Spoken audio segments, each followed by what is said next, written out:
At Specsavers, if we said you can choose a free lens option with a pair of glasses from our £69 range or above, how would that sound? Well, like this. Varifocals, to help you see near and far. Reactions, which darken in sunlight. Oh, nice. Thin and light lenses. Or ultra clear, super clean. We don't have a sound for that. Let's just say they help your glasses stay cleaner for longer. So you're better off with Specsavers. Offers can't be combined. Terms and conditions apply. Ask in store for details. The Clyde One Super Scoreboard Podcast with lookers.co.uk. Buy or sell your vehicle the simple way. Visit them online today. It's game day, and this is the home of Scottish football. It's Clyde One Super Scoreboard.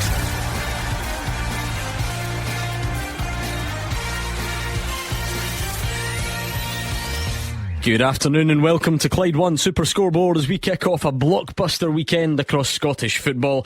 Midweek European qualifiers mean a quieter top flight Saturday with Killie Ross County, Livy St Mirren and St Johnstone against Dundee. The transfer deadline has now passed, so teams up and down the country have their squads settled for the next few months.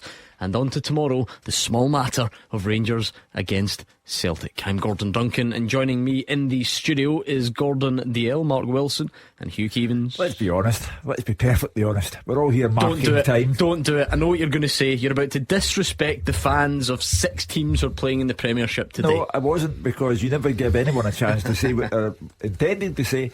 I'll start again. Let's be brutally honest. We're all here marking time until the big picture at 12 o'clock tomorrow at Ibrox. However, what makes it interesting while we mark time is what's going on in the Premiership today. Ross County, they're quids in before they even kick a ball against Kilmarnock. Their former striker Ross Stewart has gone from Sunderland to Southampton, and Ross County, because of a sell-on clause, are £1.5 million better off. Malky Mackay would probably rather have 3 points at Rugby Park. St Johnstone can move further away from the bottom of the league table after their goalless draw at Celtic Park when they take on the St Johnstone Dundee at St Johnstone. And feeling like $1 million would be Stephen Robinson if St Mirren could beat Livy and go top of the league table. And then we can all get to the derby that neither Michael Beale nor Brendan Rodgers dare lose. You're right, that was worth waiting for. Mark Wilson, what a weekend we've got. Yeah, there's only one derby in town this weekend. It's a Tayside derby. St Johnstone v Dundee. And by the way, two of them coming off the back of a good result last week. 0-0 St Johnstone, Celtic Park. Dundee beating Hearts. He's trying. well, I'm just going for a different angle for you. I was looking down my fixture list going, where's the derby? There, you don't know your stuff like me up Tayside. And for Kilmarnock, Ross County, two of them disappointing results last week. Ross County beaten against Rangers, Kilmarnock up against Motherwell, and then lost the game. And Livy v St Mirren, well, St Mirren could say they were happy last week with a draw against Aberdeen, but Livy, what a result against Hibs. 3-2. Can they build on that this afternoon? And maybe the game of the day in the Championship, Dundee United against Airdrie. There's got to be goals in that one. If the football is as good as the weather outside, I think we're in for a cracking afternoon. Plenty of goals. I agree with Mark. I think there's some good fixtures there, but there's also a lot of good fixtures in that Championship and down the leagues.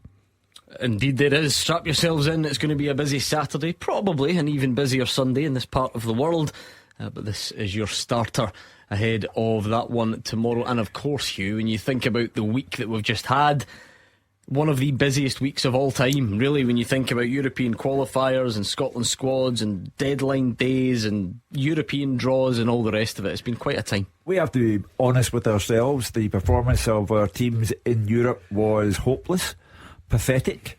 It's not about the image of Scottish football. You simply have to tell the truth. If you don't defend at one end of the park and you don't take your chances at the other end of the park, that's you're done for. And now we know that Celtic will kick off their Champions League campaign away to Feyenoord. Toughest possible start for them.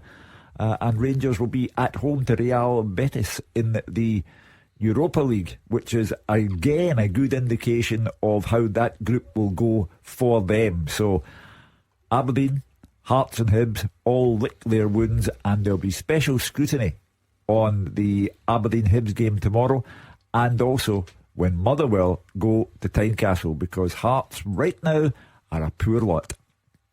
Yeah, pretty sobering week for us in terms of the European action. We always like to big ourselves up, and we give everybody a pat in the back when they get into these European competitions, and when they show up, some of them quite good in the first leg, like Aberdeen did, and then they come back and put on such a disappointing display, then we're right to call it out for what it is. Great getting there, great getting the prestige, but we need to find a way to make the next step in qualifying for tournaments that these teams are in, never mind drop them down a level as a consolation prize. So Rangers and Aberdeen and obviously Hibs and Hearts, we must do better when we get to the big stage. I like your point that we have to be perfectly honest about ourselves. We don't have the technique. We simply we can't match these foreign teams, and that clearly includes Rangers, who lost 7 goals. What alarmed me, who was watching all those games, I didn't look at one team and think, bit unlucky, could have went for them. Aberdeen would fall into that, surely. I thought they were close. I thought that game, with the threat that they had, I just thought the opposition looked that they could rise above that again, go another gear. I really did, Gordon. I never thought for 1 minute Aberdeen were going to get through there. I know Barry Hibs, Robson. Hearts and Rangers outplayed. That's the worrying, alarming things for me. Anyway, I thought in an alternative universe, we maybe arrive here today going, oh, what a transfer deadline day that was. We were all up to midnight. We're shattered this morning. It was blockbuster stuff. I think it sort of creaked gently closed rather than slammed shut. Paulo Bernardo was the last of it all.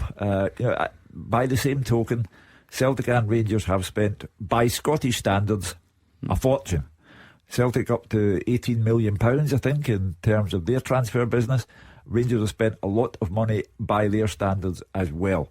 Paulo Bernardo, the question for me now, Louis Palma, Paulo Bernardo, would Brendan Rodgers be tempted to throw one or both into the game at Ibrox tomorrow? That is a good question, and I'm sure we will debate the answers long into this afternoon, because not only do we have good fixtures to look forward to today, lots of news stories to look back on from the week that's just been.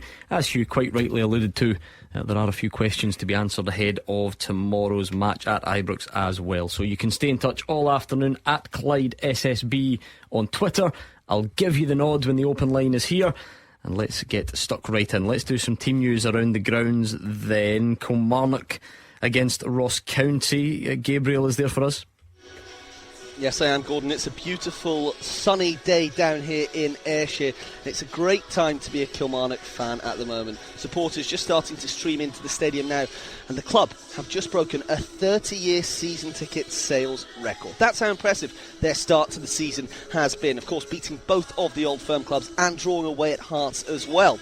However, their loss at Motherwell last weekend means they only have 4 points to show for their start to the campaign. Manager Derek McInnes is desperate to pick up another 3 here today to propel them up that league table. He makes only one change to last weekend's side. Tom Davies comes in for his full debut. Club captain Kyle Vassell is out of the squad altogether, and it looks like it's going to be a 4-5-1 formation for Killy today, but we know they are quite fluid with that back 3 or 4. It's Will Dennis in goal. Lewis Mayo, Robbie Dees, Stuart Finlay and Tom Davies make up the defence. Daniel Armstrong will be on one wing with Matty Kennedy on the other. David Watson, Brad Lyons and Kyle McGuinness in the middle. Marley Watkins leads the line.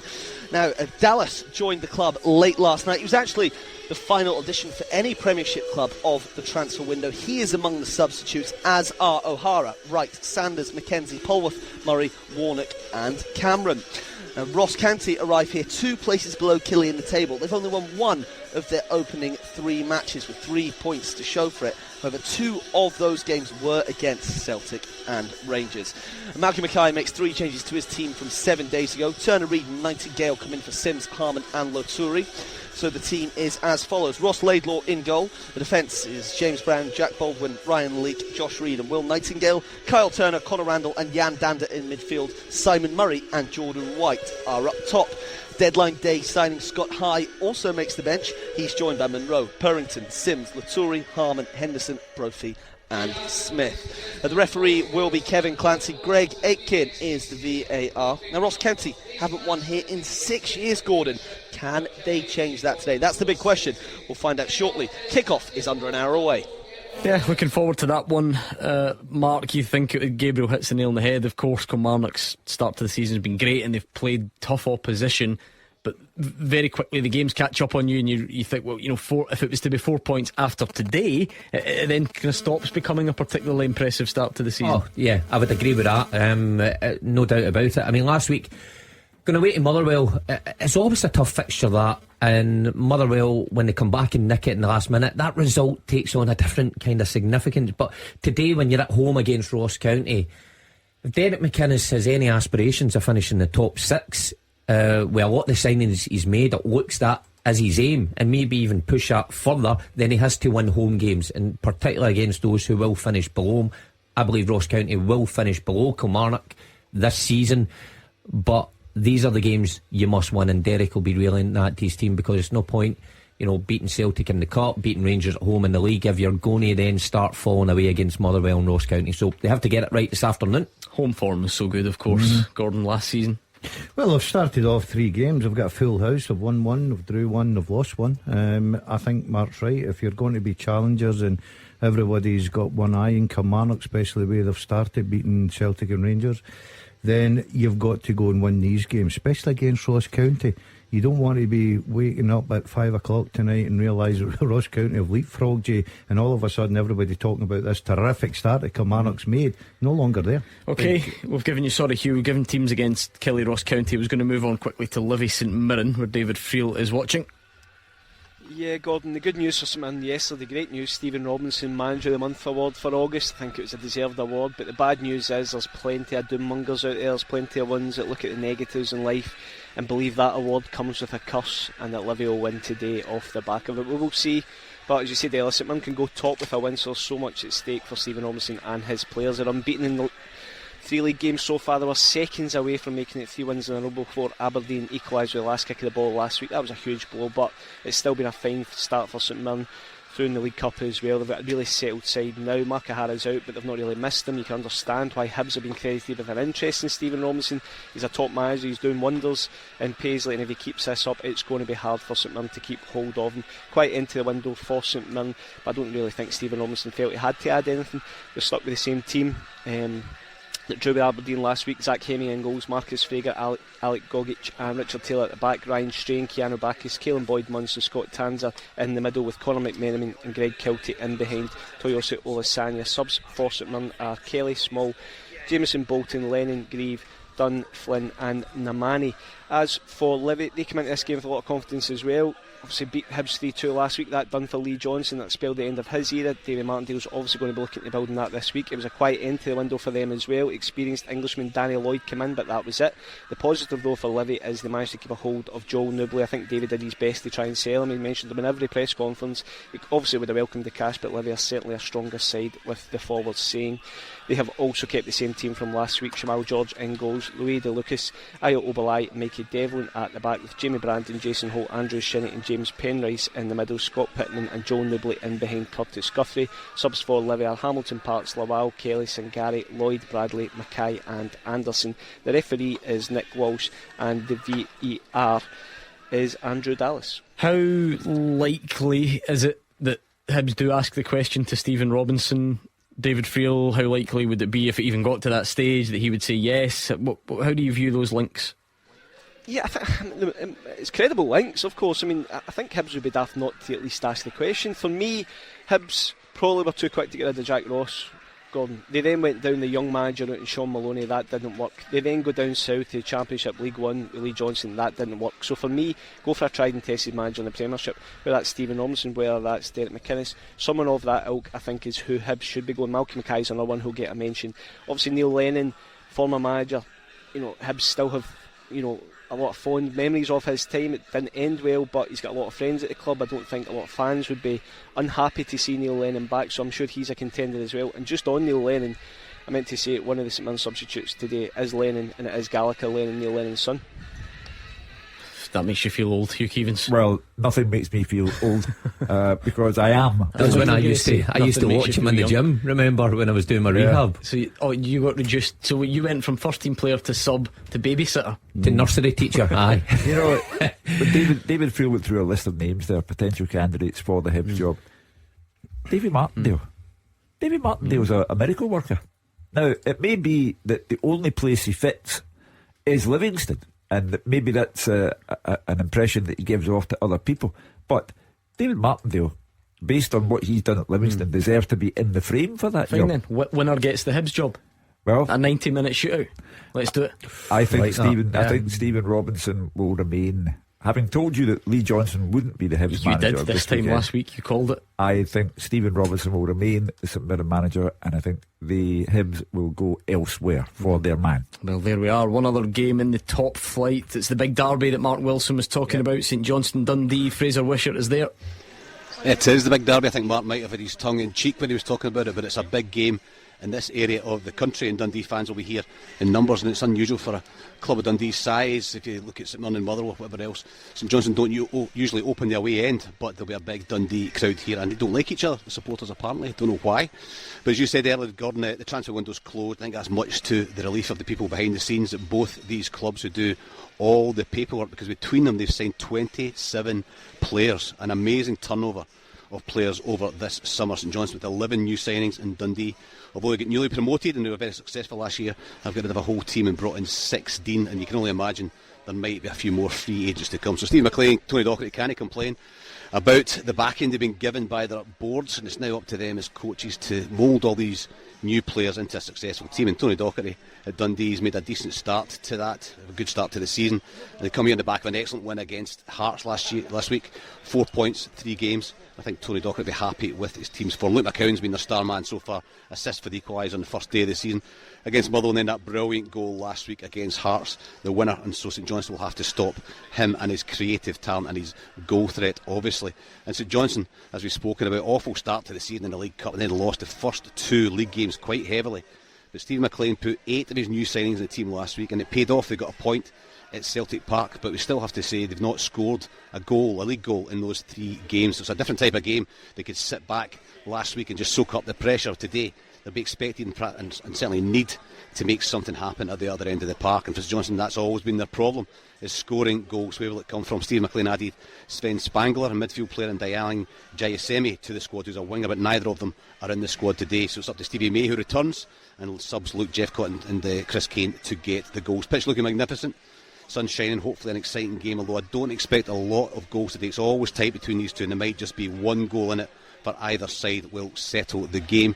For St Johnstone, they made 2 changes from the team that got a point at Celtic Park. Brown and May come in, Olafunwa and Jeffcott drop to the bench. 4-3-3 formation. Dimitar Mitrov is in goals. Back 4 of James Brown, Sam McClellan, Andy Constantine and Luke Robinson. Across the middle, Matt Smith, Dan Phillips and Graham Carey, with Dara Costello, Stevie May and Jay Turner-Cook as the forwards. The substitutes for St Johnstone: Dave Richards, Tony Gallagher, Liam Gordon, Cammy McPherson, Chris Kane, Max Kurachevi, Luke Jeffcott, Olodara Olafunwa and Cammy Ballantyne. One change from Dundee, from a team that beat Hearts. Ricky Lamy comes in for his debut, and Cammy Kerr drops to the bench, and that signals a change of formation to a 3-4-1-2. Trevor Carson in goals, a back 3 of Jordan McGee, Joe Shaughnessy and Ricky Lamy.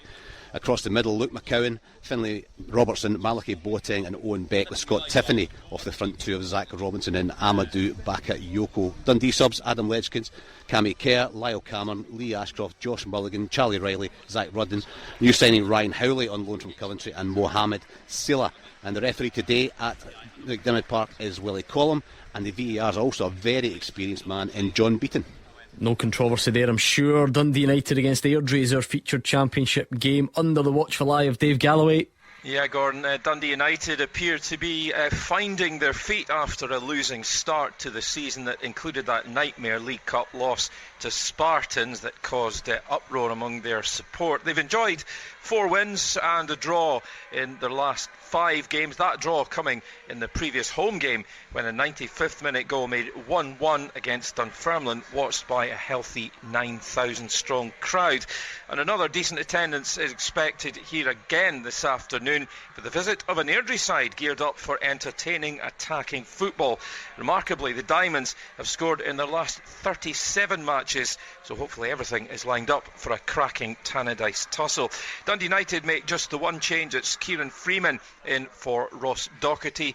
Jack Walton is in goals across the back. Kieran Freeman, Declan Gallagher, Kevin Holt and Scott McMahon. The sitters Declan Glass and Liam Grimshaw. And it's Glenn Middleton, Tony Watts and Matthew Cujo, with Louis Moult leading the line. The substitutes, and it's really nice to see that 7 of the United substitutes are from the club's academy. They are academy graduates, so it's Newman, Denham, Graham, Meekison, Fotheringham, Duffy, McLeod, Mwangi and Constable. As for Airdrie, well, they bring in Mason Hancock and 18-year-old Liam McStavrick, a new arrival from Linfield, the Belfast-born right winger. He confidently describes himself as magic. Big words. Let's see if he can deliver on the pitch. Outdrop Craig Watson and Adam Frizzell. So it's Josh Ray in goals. Across the back, Cammy Ballantyne, Callum Fordyce, Craig Watson and Aaron Taylor-Sinclair. Midfield, Liam McStavrick, Murray Aiken and Dean McMaster.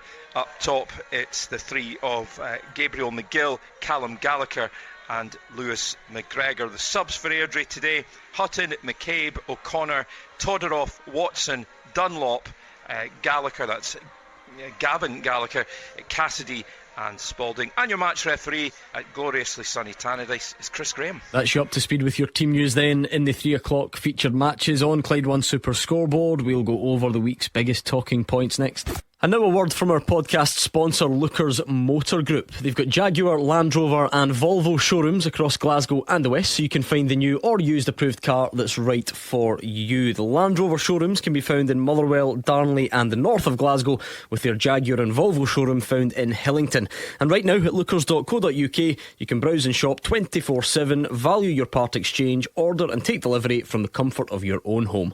Every approved used Jaguar, Land Rover or Volvo comes with a minimum of 12 months warranty, roadside assistance, MOT test warranty, an independent mileage and service history check, software updates and lots more. Check out lookers.co.uk to get your new or used approved Land Rover, Jaguar or Volvo today. Now back to the podcast. At Specsavers, if we said you can choose a free lens option with a pair of glasses from our £69 range or above, how would that sound? Well, like this. Varifocals to help you see near and far. Reactions which darken in sunlight. Oh, nice.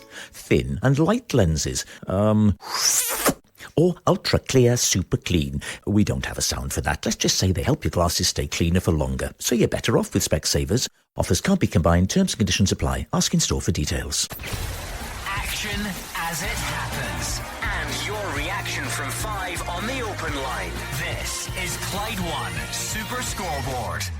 Setting up for a nice Saturday afternoon card in the Premiership. Just the 3 games, a featured match for us at Tannadice as well, and big games beyond down the divisions. Scottish Cup Day as well, of course, isn't it? So some interesting ties to look forward to. Don't think I've forgotten that there are some big fixtures tomorrow that I've heard about that we will preview in depth as the show goes on. But at this stage on a Saturday, we always tend to talk about the week's biggest talking points. To be honest, wouldn't even really know where to start because there are so many. What about rate the transfer window for some of our bigger sides, David Friel?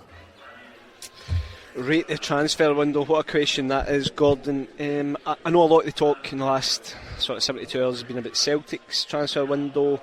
I find that a bit puzzling. There's a lot of money being spent, a lot of players bought, but I will parrot what every club and every manager says at the start of the window. They want to come out the window's stronger than they were at the start, and I'm not sure Celtic necessarily are. Brendan Rodgers said about 10 days ago, maybe 8 days ago, that Celtic were actually weaker than last season. He's since added Lewis Palma, Nat Phillips as emergency centre-half and Paulo Bernardo. Time will tell, Gordon, where they are upgrades and where these guys will be the match winners, the quality that he asked for. But I know the market Celtic are in. I understand the model, and Celtic need to develop young players. They can't afford the wages of the £15 million players, as Brendan Rodgers was talking about yesterday. I just felt there might be a bit more of a balance. I don't think they had to sign so many players that are classed as projects. I just thought Celtic would maybe find some more experience and quality somewhere, ready-made players that can go into the team. A lot of them I see just now in the first couple of months of the season will just be squad players, and that did surprise me. And also, just to finish on Celtic, I also thought certain other positions would be upgraded, potentially goalkeeper, potentially more competition for Kyogo, and that didn't happen either, so I was a bit surprised by that. I wonder if that actually is the key, because you could distort this, David, factually and say, well, Carl Starfelt left and was replaced, and Celtic ended up signing 3 centre-backs, so they're not missed out there. Aaron Moy retired, but Holm and Bernardo were signed. Jota, I think, obviously was the high-profile one. I think, is it 3 wingers have been signed if you add up Yang, Palman, the lesser spotted at the moment, Tilio. So actually it's not like Celtic on a numbers game are down in any way, but if you add into that some fans wanted a new goalkeeper and they wanted a new left back and maybe wanted a new striker, is that where the frustration maybe kicks in? Yeah, I think so. That's my point. If you include Tomoki Iwata, whose loan was made permanent, Celtic have signed 10 players. 4 are centre midfielders, 3 are wingers, and 3 are centre halves. So that's my point. They've obviously targeted specific areas, but I think a lot of people watching Celtic would think that maybe other areas, not that there's a million things wrong with them, but just maybe needed upgraded. Gordon, I remember sitting with Van Post the Cod Glue maybe May time, just before he went to Spurs, and he was asked about the transfer window coming up, and there was still this pretence that he wasn't going to go to Spurs, and he said Celtic can't stand still, you need to move on, you need to look at players to take you up a level. I'm just not sure so far that they have. Look, time will tell. Paulo Bernardo might be the next Jota, Luis Palma might be an absolute superstar, we don't know. I think people watching it, from journalists to fans to everybody, just expected, with Brendan Rodgers coming back, Celtic to maybe sign players of just a little bit more experience and guaranteed quality. I think there's a lot of unknowns within the Celtic signing policy, and if it doesn't go well over the next few months, then I think this transfer window will be scrutinised even more than it is right now. It's a funny thing with Celtic, they always go on about the model being to buy small, sell big. They've turned down £10 million for Matt O'Reilly, and they've also turned down a reported bid of £7 million for Lil Abada. So they could have made 17 million but didn't take the opportunity. With regard to those who have come in, there are a lot of apprentices in there when Celtic need time served journeymen.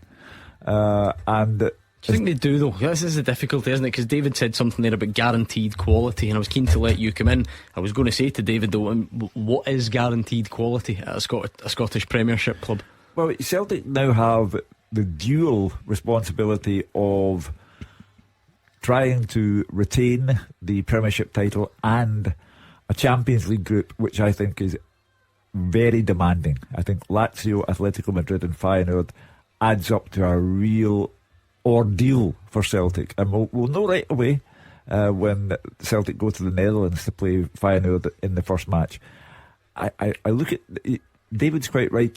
There may be superstars in there eventually, but in the here and now, the window is closed. There is no backup goalkeeper to Joe Hart. There is no backup for Kyogo. My opinion, one man's personal opinion, I don't think is good enough to play for Celtic. And Celtic have let that chance go by, and the window is closed, and they have the league and the Champions League to come with the apprentices and not the time served. I think everybody makes a judgment. Hugh's made it very quickly on I think that he is good enough to play with Celtic on. I think he needs a bit of time. I think he needs a run of games. Obviously a wee bit of injuries not helping. Look, we can't tell if these guys are going to be superstars at Celtic, right? Celtic believe that these are the players. They're young, they've got bags of energy. Though Brendan Rodgers will be working with them in the training ground to make them better, to fit into the team. So we don't know how they're going to respond. Where I will agree with the guys is the one position that I thought they would have went and strengthened as well, as much as I still like was the centre forward situation.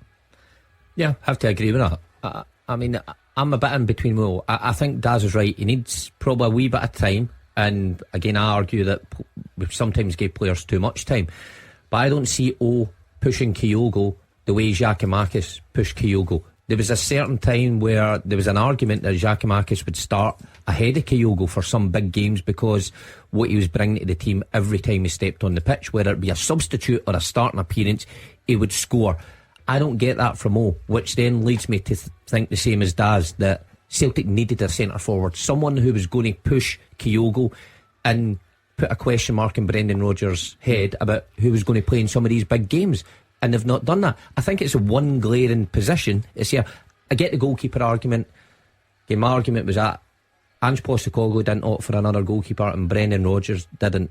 I just wonder how much works went into that, if they were close to getting one, or they just it doesn't seem like it. Yeah, but, I mean, it doesn't. But the centre forward one, I think that is a glaring position that needed filled, or needed backup, certainly to Kyogo. And I was surprised as anyone that wasn't moved. Before we leave Kyogo behind, the job that Kyogo is now being asked to do, for me, diminishes his threat. Yeah, let's deal with that in the game specific stuff when we talk about it later on. In terms of transfers, I think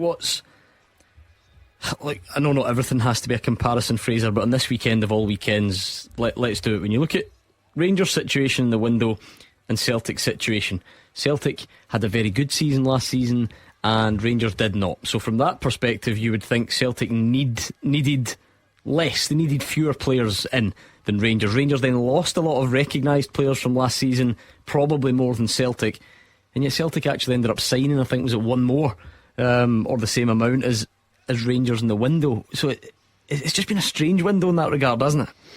Yeah, you're absolutely spot on, Gordon. I was actually going to say that. You know, if you look at the end of last season and you're sitting at the last game of the season, you say, right, who's going to sign more players during this window? You'd say absolutely Rangers. You know, they're losing players. McGregor retiring, Kent and Morelos off. There's players who were leaving the club, who the club are releasing. You know, you thought they would have brought in more players than Celtic, but for some reason Celtic seem to have added more players.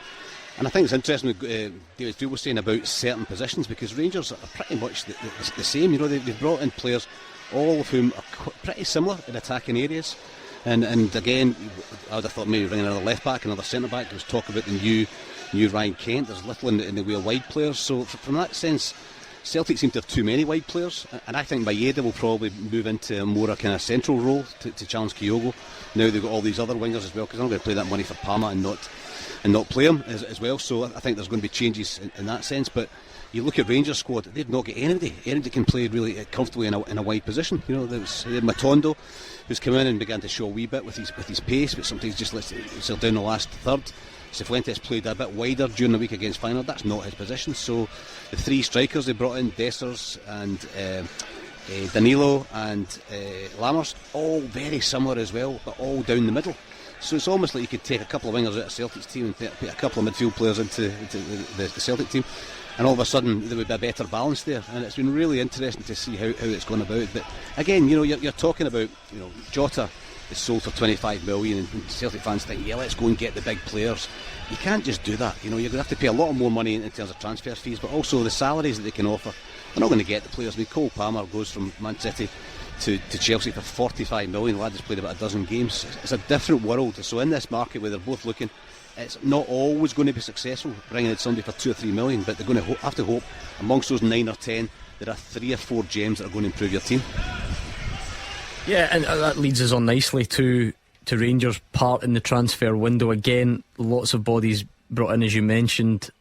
Fraser, Michael Beale, you know, he's very open, isn't he? So he almost creates the situation for himself, where he said earlier in the window that he wanted a Ryan Kent type, you know, a dribbler. I think there was no secret of wanting another defender as well, and then those didn't happen. So he has to then almost explain yesterday that, you know, we tried and we got down the road with this one and that didn't happen. Overall, how would you rate Rangers' window then?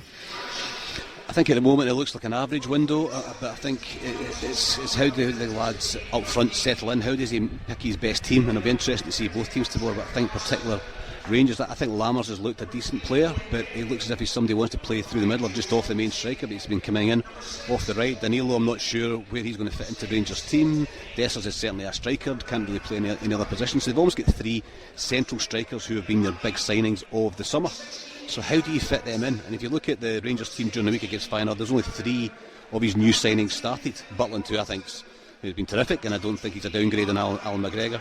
Dessers, yeah, he's done okay. Cifuentes looks as if he's got something, but they're going to have to hit the ground running quickly because Rangers can't afford to lose tomorrow, and then all of a sudden they're further behind Celtic, and then the pressure starts to build on the manager and on the players as well. So I know it's not easy for these managers, and he's been pretty honest. He wanted the new Ryan Kent. Ryan Kent cost 6 or 7 million quid and hefty wages.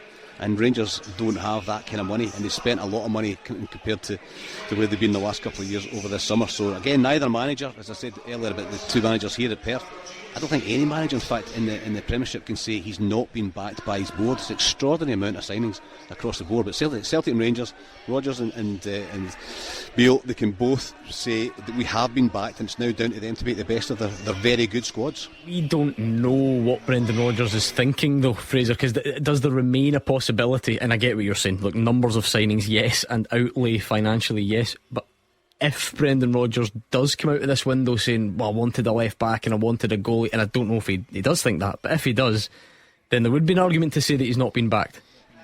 It depends on who's bringing the players in, whether a lot of these players were they identified under the Ange Postecoglou era, and does he need another left back? I'm not convinced. Does he need another goalie? Maybe, but certainly in terms of him getting players in towards the end of the window, from Lagerbielke to, of course, he's got to bring in an extra centre half, and Nat Phillips I think will be fine. Lewis Palma has been identified as well, and we don't know whether he'll be the type of player that will set the header on fire. But as I said earlier, when you're operating in this market, it's difficult. You look at the Japanese players that Celtic have brought in, 50% of them have been successful, 50% not, he would argue, and so therefore you're taking your gamble in that market area where you're bringing in players.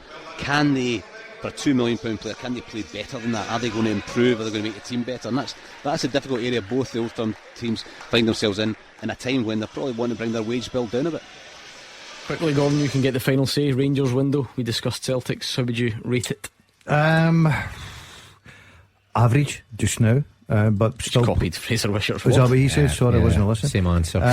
I think that they brought in players that still have a bit to prove and show.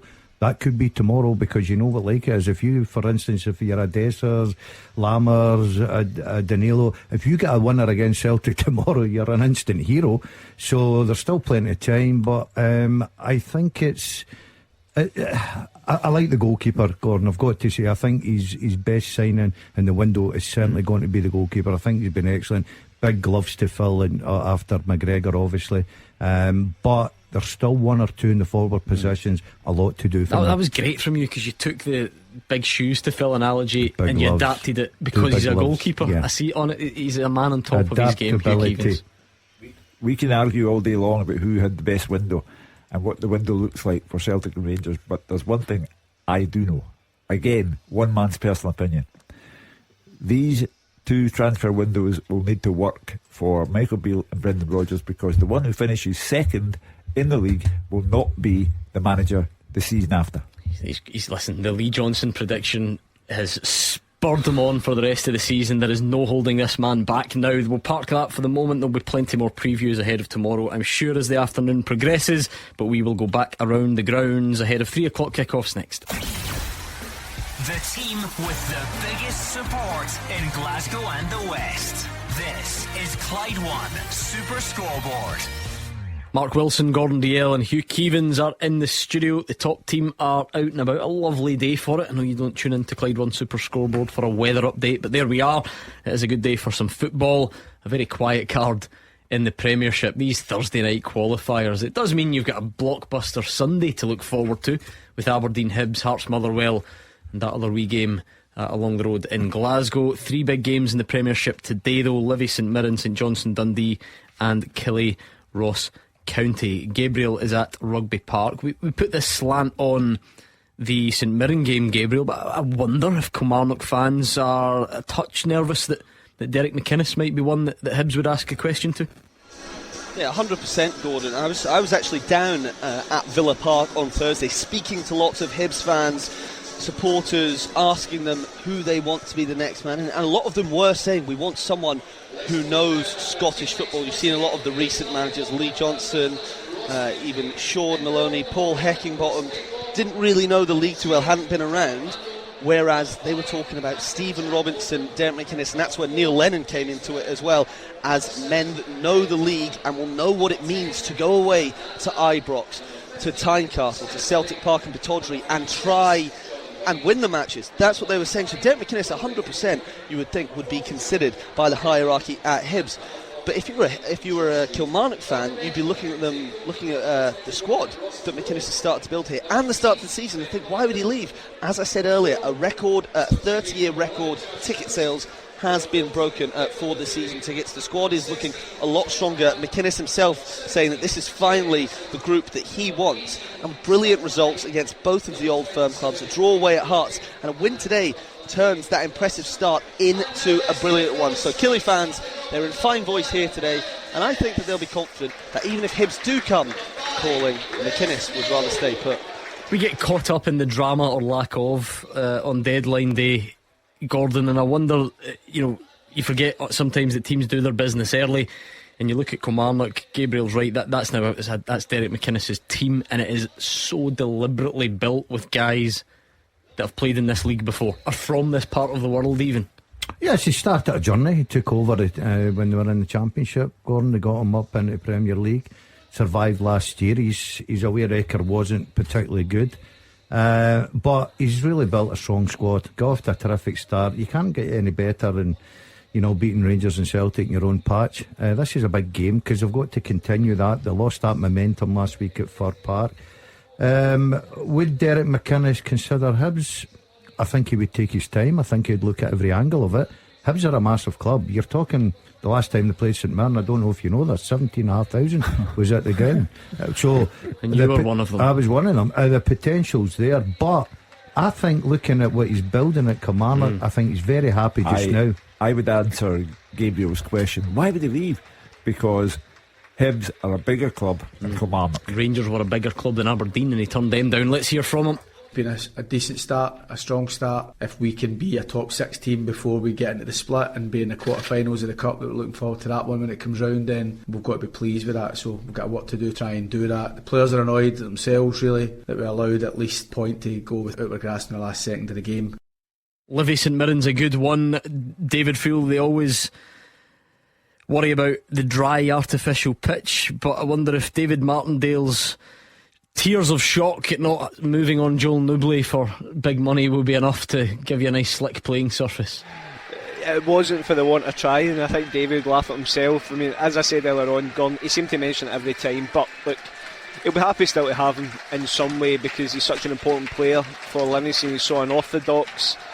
He gets them going, he gets them up the pitch, he holds the ball up, he can create some magic. So as I say, I do think Livy are a far better team with him in there, but Davey could have done with it. I think he was looking for a 6-figure fee at the very least for him, but he stayed so far. I mean, obviously I know there's some countries out there in the world where the windows are still open, but it looks like Joe Nouble will stay. And wasn't much to say between two clubs in terms of late transfer window. Most of the players were signed by both clubs earlier in the window, so two settled teams really today. Looking at it, strong benches as well, and just to touch on the pitch, I've never seen it drier. It's such a nice day here today, lovely and sunny, and David Martindale has kept the hoses away, so St Mirren are going to have to try and cope with the driest pitch in Livy history, I think. And this will be a good test of St Mirren then as well, won't it? You start, when we're early in the season, there's such a small sample size that you can almost change your opinion on a team week to week. But if St Mirren can add to their impressive start by going to Livy and dealing with that quite comfortably, that would be a real positive way to get into the international break. And then of course David Martindale, I think you referenced saying that he thinks they've already surprised people with their points tally so far. Yeah, Livy have been in good form, and this is always going to be a hard away game, not just the surface. Livy are a good side, but you're right, I think St Mirren, even speaking to some of the players after the last win over Motherwell in the Cup, they were talking about how they want to make St Mirren a fortress, the home stadium. It is. It's very, very hard for teams to go and get anything from there. So if St Mirren can then add really, really strong away form, they're going to finish top 6 minimum. So yeah, it's a huge game. Stephen Robinson, as I said, manager of the month. Things couldn't really have gone any better since losing to Montrose in the first game in the League Cup section. I think it's 6 wins and a draw since then. They can go top of the league tonight, but this is a big one for them. I think he'll want to kick on, especially before the international break. Ryan Strain, player of the month as well. A lot of success at St Mirren for the way they've started this season. St Johnstone, Fraser out. You wonder what a point at Celtic Park does for you? Because the understatement of the year would be that home to Dundee is a completely different tactical battle. So do you try and just kind of replicate that for a bit and be hard to beat, or is that reserved for trips to Glasgow?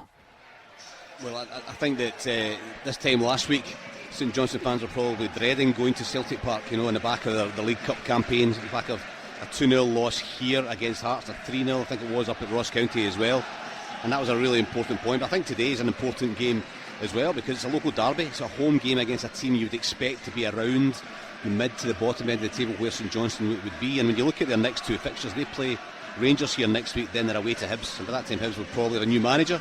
There's always, although they've had poor results, it's a difficult place to go and get a win for St Johnstone as well. So if they don't get something here today, all of a sudden they could be in problems in a few weeks' time. But it's given a bit of breathing space for Stephen McLean, because I'm sure he was feeling the pressure. In fact, even the Hearts game, first game of the season, his post-match, he did say he was feeling a bit of pressure. He knew he had to improve. So he's been given a few weeks since the last league games here, and he's now got his own players in, and it's up to him now to mould them into a successful team. He's brought in a couple of wingers, Jay Turner-Cook and Dara Costello, young lads from down in England.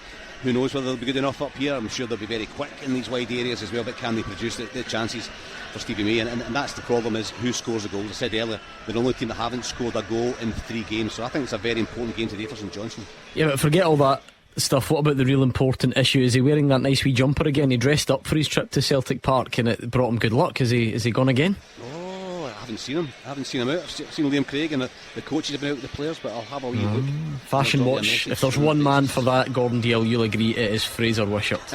Oh yeah, Fraser will be right on the ball. He knows his fashion. You can see some of the gear that he wears. Let's move quickly into the Championship. I didn't realise we were so close to kick-offs. Dave Galloway, you've got an interesting fixture in itself, but you're also watching one of the interesting managerial stories of recent seasons develop. Rhys McCabe, still only 31, no age at all really to be managing and playing as well. Of course, he got that injury recently, Dave, but it's a great story bubbling away at Airdrie. It certainly is, and you know it's great to see Rhys McCabe's football philosophy coming to the fore. He's playing an exciting brand of, you know, quick attacking football, lots of goals as we've touched upon. It'll be really interesting to see how this one unfolds.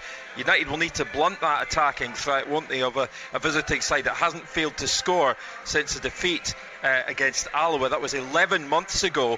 United with 4 shutouts from 5 matches. This could be a really tough test for them. Airdrie keen to maintain the momentum that won them promotion to the Championship, Gordon. It's been a decent start to the campaign for them, but the big question, can they deliver consistently at a higher level? That is a big question indeed. Go on then, you three dumplings. What is the ACCA looking like? Sometimes you do it once the games have kicked off, and I don't like it because an early goal can go in and skew your thinking. So Hugh, you've got 4 featured games. Don't mess this up. Last week you stood there, you told us Lee Johnson would go, and he did. This is your chance to follow up with another win. Kilmarnock will beat Ross County. St Mirren will win away at Livy.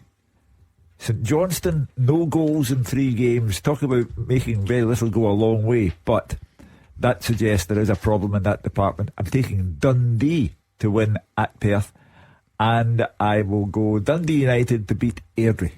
Kilmarnock home win for me. Livy St Mirren draw. St Johnstone Dundee draw, and Dundee United will beat Airdrie. Yeah, Ross County not won in the last 8 at Rugby Park, so I'm taking Kilmarnock. St Mirren, I've got a great record against Livingston. I'm taking St Mirren. St Johnstone Dundee not won in the last 7 away. So somebody been giving you research in these lost their last 4. I'll add that's that more in. stats than I've heard you spout in the last 5 years. So I'm going to go a here. draw, and I'm going to go Dundee United to beat Airdrie. Team all season long. This is Clyde One Super Scoreboard. Hugh Keevins, Mark Wilson and Gordon Dalziel are in the studio. You can keep up with us at Clyde SSB if you want to get in touch with the show. We'll try and give you a mention. And of course the open line will be here later on this afternoon when I give you the nod. I mean, I've got a funny feeling, call it a hunch, that tomorrow's game will actually be what features on the open line more than whatever happens this afternoon. But that can be the way of the world sometimes. We're still looking forward to games today at Livy St Mirren, St Johnstone Dundee, Killie Ross County in the top flight. Our featured Championship game is Dundee United Airdrie. and there are lots of other good games to keep an eye on. I mean, what about Morton Partick Thistle for this part of the world? A Cracker. local one for us. But you're quite right. At 5 o'clock, it's your last chance to hit the bragometer. Last night, there was one great call that summed it up, wasn't there? Do you remember? The guy came out and it was so measured, and it was just, I think was it on about transfers, and it was calm, it was analytical, it was intelligent, and then he just goes, "We're going to murder them tomorrow. Slaughter them, slaughter them." That was how it finished, and he's hung up. So the bragometer is open for my dad's bigger than your dad at 5 o'clock. Absolutely. I mean, it's even Scottish Cup day as well. What is it? Preliminary round 2, I think. I mean, Alan Hudson has sent me a tweet. All aboard the supporters bus, the Bankies, Hugh, to Fort William. The Scottish Cup malarkey starts again. Come on the papers, he says. And credit to Hugh, I was out walking the dog this morning, seen Gordon Moffat, manager, and all suited and booted, looking very smart. And I said, "Who are you playing today?" He said, "Fort William." And I looked at my watch and I went, "Oh, take it, it's at home then." He said, "Nope, away." And I went, "How are you getting there in that time?" And of course he said it's 7:30 p.m. kickoff. The whole rigmarole of getting that fixture in place for them. Moved venue and stuff, didn't it? A couple I have of to times. be careful.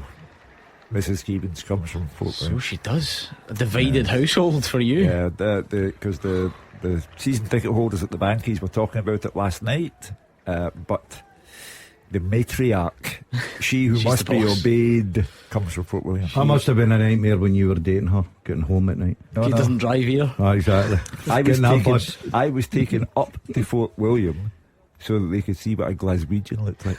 Seriously, she's Yeah. still married to you. What a bad example it was to present you. She's still married. Look at the moustache on him. They all have dashes like that. How did you get up there? We went by Somebody run train, and then in order to get to where her auntie lived, just outside Fort William, Horse and cart. we got a bus, and there was a sheep on the bus. No way. Yeah. What do you mean? Where was that Where was the going? sheep going on? Yeah. You have to remember, I got married 52 years ago. Mean the lamb a Fort William 1.5, please. That must have still been unusual, Hugh, even Well, 50 odd I years ago, jumped. to have a sheep in the And bus. I kept jumping all the time, because in their auntie's house there were chickens in the kitchen. They would just come in. I can't imagine you're great with animals. No. But then did he jump my me rule. some jumper? You know my rule: no livestock. Livestock. I Some don't allow livestock in the house. This is like these modern workplaces. Sometimes this is one of them. You come in and somebody's got their dog in, and then everybody else all goes around and look how cute the dog is. Hugh always just refers to them as livestock and then sits himself in the corner. Well, and I actually like that about you. Yeah, well, we were. Don't conform. It's a small farm, small holding, and you open the kitchen door and chickens come in, and I was jumping all over the place. You've got fresh food right in your doorstep. big brave I actually thought about you this morning, Gordon Dalziel, when I saw his Mark Wilson's Instagram, because he prepared for the show by climbing a hill. You know, that's what he does. We've discussed this a couple of times. Yeah, boring. And I just know how much disdain you treat him with when he exercises that pastime. It's just the difference between you guys is how you spend your Saturday mornings compared to him. What were you up to this morning? Well, you know what I was up to? I was in bench pressing a few bits of weights at the gym this morning. Some weights, doing my usual, pumping the arms and getting the body into shape for the winter coming. What about Got to Ange look Ball? after The arms. yourself. What about Ange Ball? They winning again? Another Goal getting beat down. after 4 minutes. Lyle Foster. pressure. Imagine an Australian conceding to a guy called Foster as well. Yeah. Oh, the irony. See, I did think of him up the hill today. I actually did think of you and thought it's a beautiful day. You know, you're not getting any younger. You could do worse than maybe, coming up a hill in the morning. Which hill did you choose this morning for anyone Just who cares? one up the Campsies. Yeah, which Miko one? Bin. Miko Miko Bin. How far up's that? I think all round trip it was about 6.5 mile. Aye. I think that must be the most boringest I've thing got an ever. idea, right? Why don't you take a wee golf club and a wee ball and just chip it Hip 50 up the yards hill. in front of you and then just keep going, and then that would get you up to the top. But you're just continually walking up a hill. What Yes, is that is No, I indeed. agree. What is? What's the Hugh, point? There's What's the point? No point in Don't that. you jump in with him, Hugh. Right, there's no point No, whatsoever, not at mate. all. There's no end game to that. The only end game is I need to come back down. Right? The end game is the view, but unfortunately the clouds were over us, so I didn't see anything. Not for me. I'll leave that to the younger Well, generation. this is even more. baffling, because walking up it's one thing. Paul McManus sent me a tweet to say I was out hill running today and I bumped into Mark Wilson. Fair to say I brought the tattoo up. I'm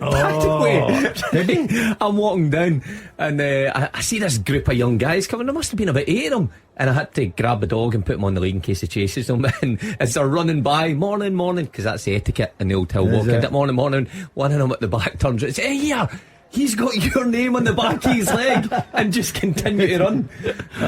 The old tattoo. Get It's got to live with you.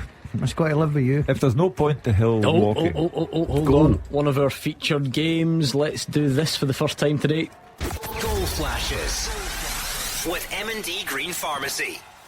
And it's a goal for Dundee United, and it's Matthew Cudjoe who has started the season very well indeed. 4 minutes it's taken him against Airdrie, and the Tannadice side take the lead, Hugh. Well, Jim Goodwin's starting to get into his stride at Tannadice now. They must be big favourites to come straight back up again, and Cudjoe has been a very handy addition. I think that's the next step for Rhys McCabe's development now as a manager. It's very impressive going through the leagues and getting promoted, and then showing up well in the Cup against Ross County, but away games against Dundee United, it's maybe, I wonder if you need to think of your tactics a bit more, or do you just stick with them? Do you have the courage to stick with them? As that game goes on, we'll be able to see. But he's a top young manager, or he's proven that way so far. He's obviously not playing just now because he's injured. Got an injury, is that a couple of weeks ago against Ross County? Yeah, I mean, that's going to be a tough school though, isn't it? As good as Airdrie have been, Gordon, everyone expects, you look at the finance and the resource and everything that Dundee United have got for a season in the Championship. They're big favourites of that, there's no doubt. But you look about that Championship, there's some good teams that play good football with good experienced players that have played around those divisions for years upon years. Winning your home games, Dundee United with the squad that they've got certainly will have the advantage, but it doesn't always work out like that. It's still a long season, a lot of games to be played, and as I say, Jim's starting to get the nucleus of a good team there now, getting them fitted into the way he wants to play, and it's bearing the fruit now. It's getting benefits. The other problem for Jim Goodwin, of course, is they must come up. Dundee United cannot financially handle being down in the Championship for too long. They're a club who, it's a tight ship, and they need backup among the big boys, and that unfortunately the pressure of that rests on the manager's shoulders. So first goal then of the day in our featured matches. Dundee are on top in the early stages in the Tayside derby. St Mirren have had a chance against Olivia Bacchus. Header gets it all wrong. Good cross from McMenamin. Interesting to hear Raith Rovers have gone a goal up on Queen's Park thanks to Callum Smith, which is even better news for Dundee United, because it could see Dundee United leapfrog Queen's Park and go top. Interesting to hear from Stephen Robinson yesterday admit that there had been contact, not necessarily an official bid, but contact from Aberdeen for Keanu Bacchus, who you'll remember had a good World Cup and so on. And him saying that, last year St Mirren probably would have had to sell. They just kind of had to sell everyone, but in a position to wait until the price is right, so to speak.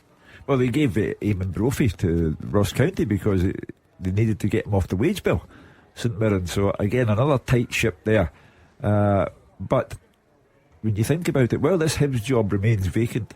Today could be, I underline could be, Stephen Robinson's last day as St Mirren manager. Could be Derek McInnes's last day as Kilmarnock manager. Don't question this guy. This time last week you shot him down about Lee Johnson. I did. Don't make me play the clip. And he put one over me, there's no doubt in that, and I'll give him that. But he's now starting to get carried away with his own importance. It's not like him. I've got to say, I was yesterday at Schoolgate. I recognised the lad. I was standing next to him and I heard him speaking. I didn't even know coming here. Yeah, is it Gogic? Yeah. You're thinking about Schoolgates? I was seeing my wee granddaughter in, and I looked round and I thought, I know. In fact, I know him from somewhere. So your granddaughter goes to school with Gogic's child. That's what you're telling us. Is that? Well, I don't know if they're in the same class. It won't be his grandchild, will it? No. Young man. But there was another guy there I meant to ask you with Jai Q on his tracksuit, and I have no idea who he is. A football tracksuit or just a... Yeah, he's a footballer, and I'm Jai Q. And I'm Jai Katongo. No, it's not. And I'm sure Gogic, because I'm sort of like eardropping, you know, like I'm a league to get in about things, and he says all the best with the Scotland squad or something. What team was it though? You can't just give us a tracksuit and JQ. What was the badge? I couldn't see it, mate. I It didn't would know. have been a queue either. It was a Q. There's not many. I was like in Quincy, right? That letter Q. Anyway, the Palmerston Pep is trailing Queen of the South I 0. told you. Montrose 1. Let's do this, Hugh. The defensive coach. We've left it a bit late today, it has to be said. The first half teaser. With the scottishsun.co.uk/football for the best football news and opinion online.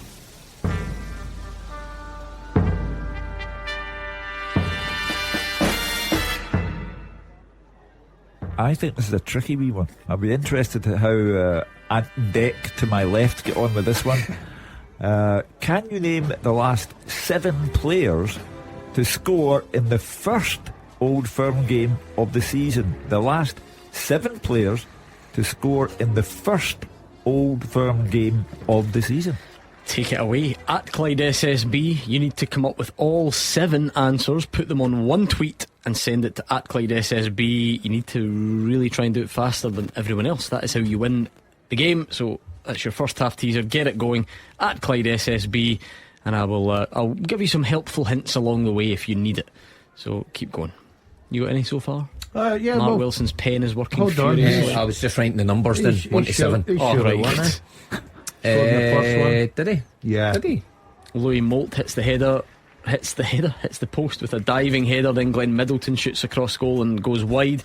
So Dundee United looking for a second. Inverness Cally Thistle have been having a miserable time of it, but Nathan Shaw has put them 1 goal to the good against Dunfermline.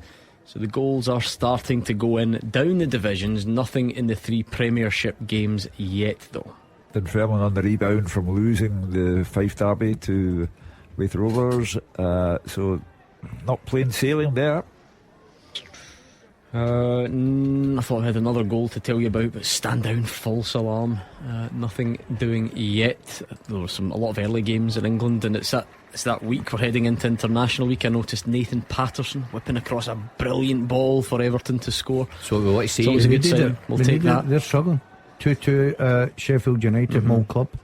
What do you mean your old club? That's where I started my career. What? Yeah. Sheffield United? Do you mean? Yeah, I was S-form there. Seriously? Yeah. I've never known this about you. The problem is you don't know when he's telling the truth. He has the look of a truthful man about him. Listen, he's perfected that look over the years. And what happened was I got a bit homesick. I was rooming with. Now, I think it's Gary Devine. I think he was relative of, I don't know if it's the son of Sydney or his cousin or whatever. He was there at the time. He'll verify my presence. Why do you do this? Because I've just no idea if it's Gordon, true. we were at a golf day yesterday, and after the golf day we sat down with the guys we were playing with, and we got on about his career. And I said he started out at the Mitchell Library and he was telling the story to the boy, but then you just moved on to Rangers. You didn't mention it. And because you have bored us all to tears for years with your stories on here, and you've never once mentioned Sheffield United. I have. If you Never. listen, yes, I have. Bramall Lane, fantastic. What a stadium it is. That's where I was. And there is no mention of it on your Wikipedia. Well, what else is on that Wikipedia? Yeah, there's let's not bring attention. I regret that. I wish those words hadn't left my mouth, because remember, this caused a real ruckus a couple of years ago. Yeah, you talked about the boys yesterday. Couldn't believe I don't like holidays. Drink out of paper cups. People were the Palmerston Peps 2 down at home. Oh, So a famous footballing name, Craig Brown. Yeah. Well, funnily enough, Gordon Dalziel and I were talking about Craig Brown's grandson, isn't it? Yeah. We were talking about the games before we went on air, and Gordon Dalziel said they'd lose an awful lot of goals, Queen of the South, and that's true, and they're continuing to do so today. That coaching, playing for the backs, working for a big guy. Thistler a goal down as well. Because I've been watching them over at Hamilton Parks training.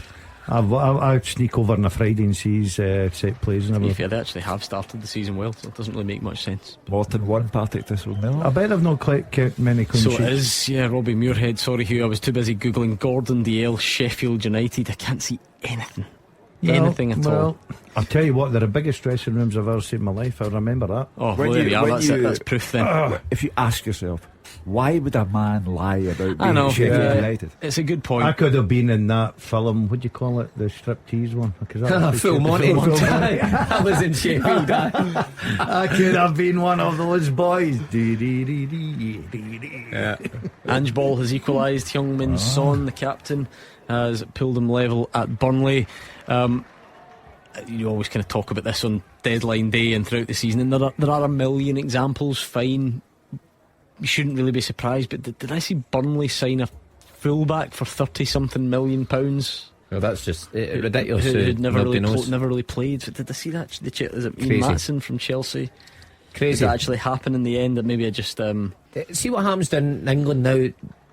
The teams see potential in players and, you know, spend ludicrous amounts of money on bringing potential rather than game time and experienced professionals. No, do you know what? I actually don't think it went through. No, that's right. He's the one.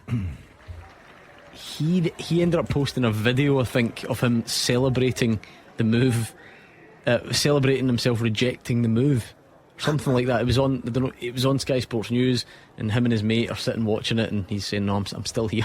Oh, right. Well, Anyway. it shows you what a club Chelsea is to be at. Then was it Chelsea? He's originally at. A lot of players sitting in that Chelsea dressing room, not playing many first team games, but tell you what, their pensions will look good. Sheffield United, Gordon Dalziel. Still not. Did you just maybe go for like a trial or something? No, have you I maybe was down embellished there. the I was detail? down there for months. What age are we talking? 15, 16. Is this pre Mitchell Library? Yeah, or post? yeah. I come up. I thought, no, I want to be a stonemason, and I went into the stonemason industry, and I lasted a week at the Mitchell Library. It just was not for me. Mortar and the Dazzler just didn't go hand in hand. I'm Not really mixed. struggling here. I can't see any mention of it, but I might be in the Hall of Fame. Well, how did you end up there though? I was scouted Obviously at scouted. Liverpool, and everybody wanted me. I was big in the time when I played with North Motherwell. Everybody. so that was like your first Every club, recognition yeah. from a professional team. Yeah, yeah. Everybody wanted me. As I say, why would you lie about it? Exactly. Well, there's a lot of things but that also he why says you. break the habit of a lifetime? I know, but if he said he was at Barcelona, I would say, well, he's a liar. But Sheffield United? True. Who's There going you to go, go? Hugh. Who would make that up? Yeah. So, lovely, But lovely do you know what? city. That's something a liar would say. That's part of the full gaslighting experience. Where why would I lie about that? Yeah. Listen, Well, nothing surprises me with you anymore. a bit of a pause at the game at Tannadice. I think there's a medical emergency in the crowd, which is always an extremely difficult and sensitive situation. So fingers crossed that everything is okay there at Tannadice. And obviously football becomes irrelevant, far less important in these circumstances, but I'll keep you up to speed on what's happening there as best as we can. Andrew Shinney has taken a sore one after an aerial collision with Bacchus, and the doctors and medics are on there dealing with the player, so a bit of a lull in a couple of our games. You've got your teaser up and running as well. Still no goals in our featured Premiership matches, but Dundee United do lead Airdrie by 1-0, and we have goals to tell you about down the leagues as well. So if anyone wants to get involved, you can on Twitter. I'm disappointed we're not seeing the Scottish Cup results flood in. There's some interesting teams in that draw when I wanted in the list. Honestly, right, the power of this show. See if you now refresh Gordon Dale's Wikipedia. I'm there. Genuinely, he played for Rangers and Man City, having previously been a Sheffield United reject on an S form. How quick is that? How do you even do that? Who's done that? Listen, that's my private things they're putting out. That's ridiculous. That's the whole point. It's literally the opposite of private. It's your Wikipedia. Can somebody put anything on that? Yeah, remember there was the Bonkle Badminton Championships a couple of years ago. I was a badminton under 16 schoolboys champion. United reject. They won the home set. Listen, you can put Reject. reject next to every one of their clubs. The Let me good tell you. thing, aside from that bit that someone's just clearly stuck in mischievously, there is a line that genuinely is always part of your Wikipedia that says so DL, Director of Football at Airdrie Onions. I didn't know you got named that on Halloween. That's interesting. Following the appointment of Mark Wilson as first team coach. Yes, very good. Surely you were appointed first. Oh yeah, So I made that point. Wikipedia's got Wilson in first. I brought him in, followed by you. I brought him in. I thought this is what this club needs: more chaos. Listen, your biggest mistake was you never followed me into breaking. This is the important line. DL took charge of the team after Wilson left, but the club had to appoint another coach due to his work for Radio Clyde. The old director of football role wasn't for you. Look, I was in there to do a quick fix, as it's called, and I'm very proud of the job I did in there. Arbroath 1, Ayr United 0. Jay Bird with the opener for Dick Campbell's side there, just about midway through the first half. So you want to get your trips to Arbroath out the way on days like this. Yep. This is a good day to go to Arbroath. January. I'm sure it will still be blowing a gale, but nevertheless Arbroath are 1 up. Do you know when I hope it is blowing a gale? Because I don't mind that. I'll happily put up with it to see the look on your face, specifically both of you. When? Oh, Thursday. Have you remembered what's happening this Thursday, the 7th of September? I'm trying to put that back in my mind. It is a big week on Clyde One Super Scoreboard. Big games today, Rangers Celtic tomorrow, but we're literally taking this to new heights this week because Gordon Dalziel, Mark Wilson and myself are going to be abseiling down the side of Silverburn apparently this Thursday, all to help Cash for Kids. So if you'd like to sponsor us, why wouldn't you? You can donate to the link on our socials or head to Clyde1.com/cash for kids. You can get all the details, and not only that, why not come along, get involved with us? You can get involved if you're up to the challenge and want to raise some money. Either way, you'll be helping children across Glasgow and the West that need your help, and your donations do make a real difference. Imagine seeing the fear, smelling the fear. I have 2 rules: no livestock, no abseiling. Hugh, I don't know how I've got myself involved. Why are you doing this? I don't know. I just seem to. I look down at sometimes in my Instagram, I see my face in with Wilson and Duncan doing things that I don't really want to do. Right? Abseiling is not my game. I'm no Tom Cruise of the abseiling world. No. So I'm under a little bit of pressure. I'm a bit worried I forgot about it. I've got a busy week this week. I've made a rod for my own back because I don't really care about these things that much. The bungee jump we did in here, fine. The skydive, fine. And I always say, whatever, stick me down for whatever.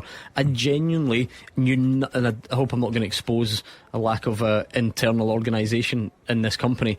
I knew nothing about this until I saw my face on Instagram with a big thing about abseiling. And I thought, I knew nothing of that. I'm delighted that we're involved. Are we going down Marks and Spencer's wall?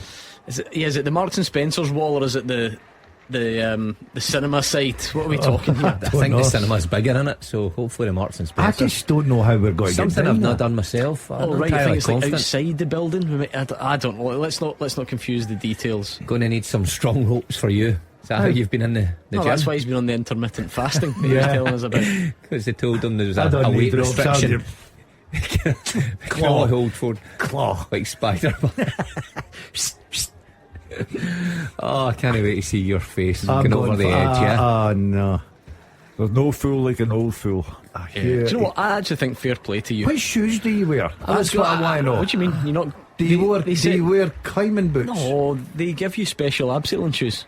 Pair of Timbies. No, think about it as if you're going to rock up with your Under Armour trainers on. So I've got big sort suction of cups. No, it's like suction cups on the bottom, so that you stick to Seriously? Yeah, absolutely. Oh yeah, that's all right then.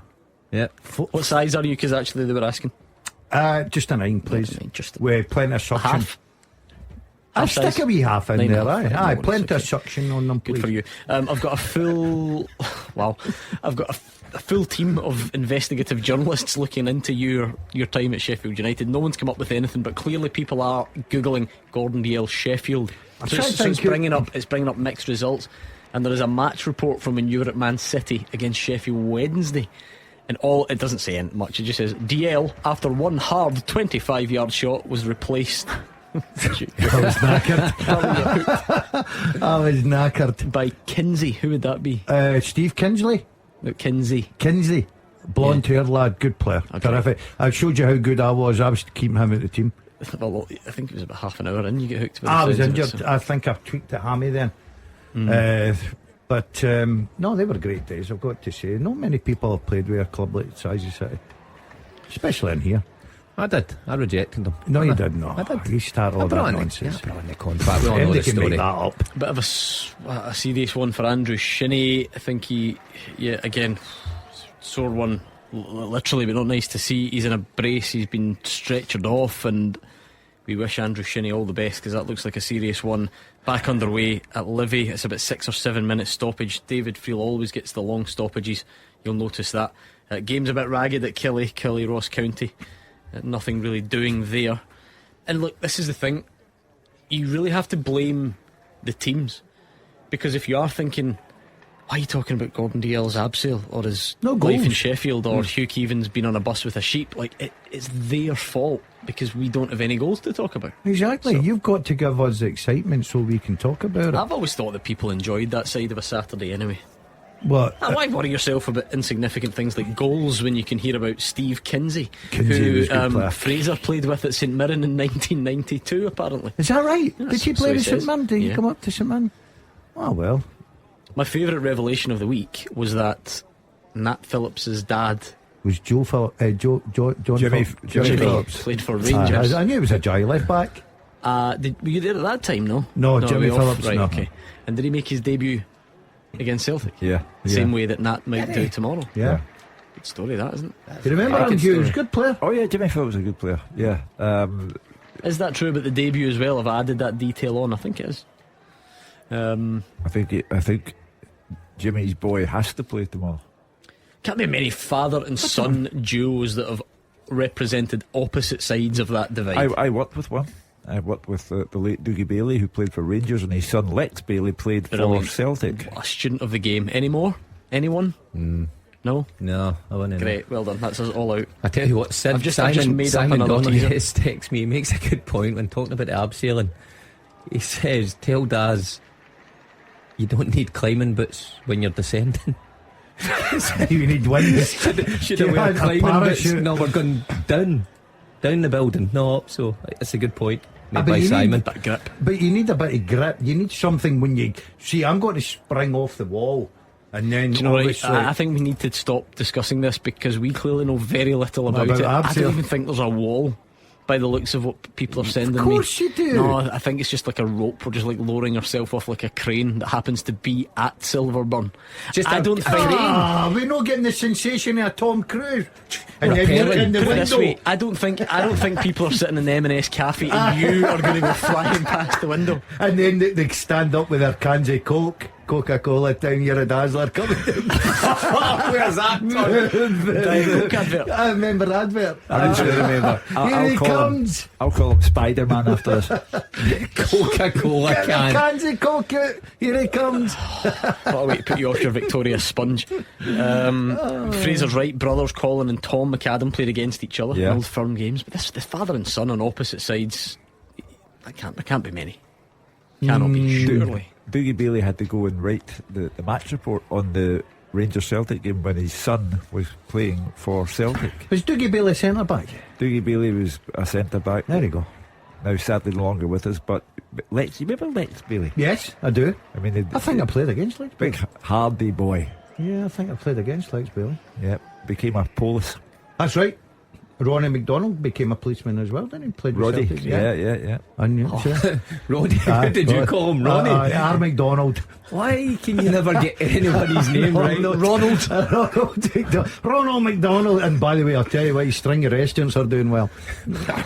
We were playing golf yesterday, right? I don't know if you realise this. A guy we were playing with is called Campbell.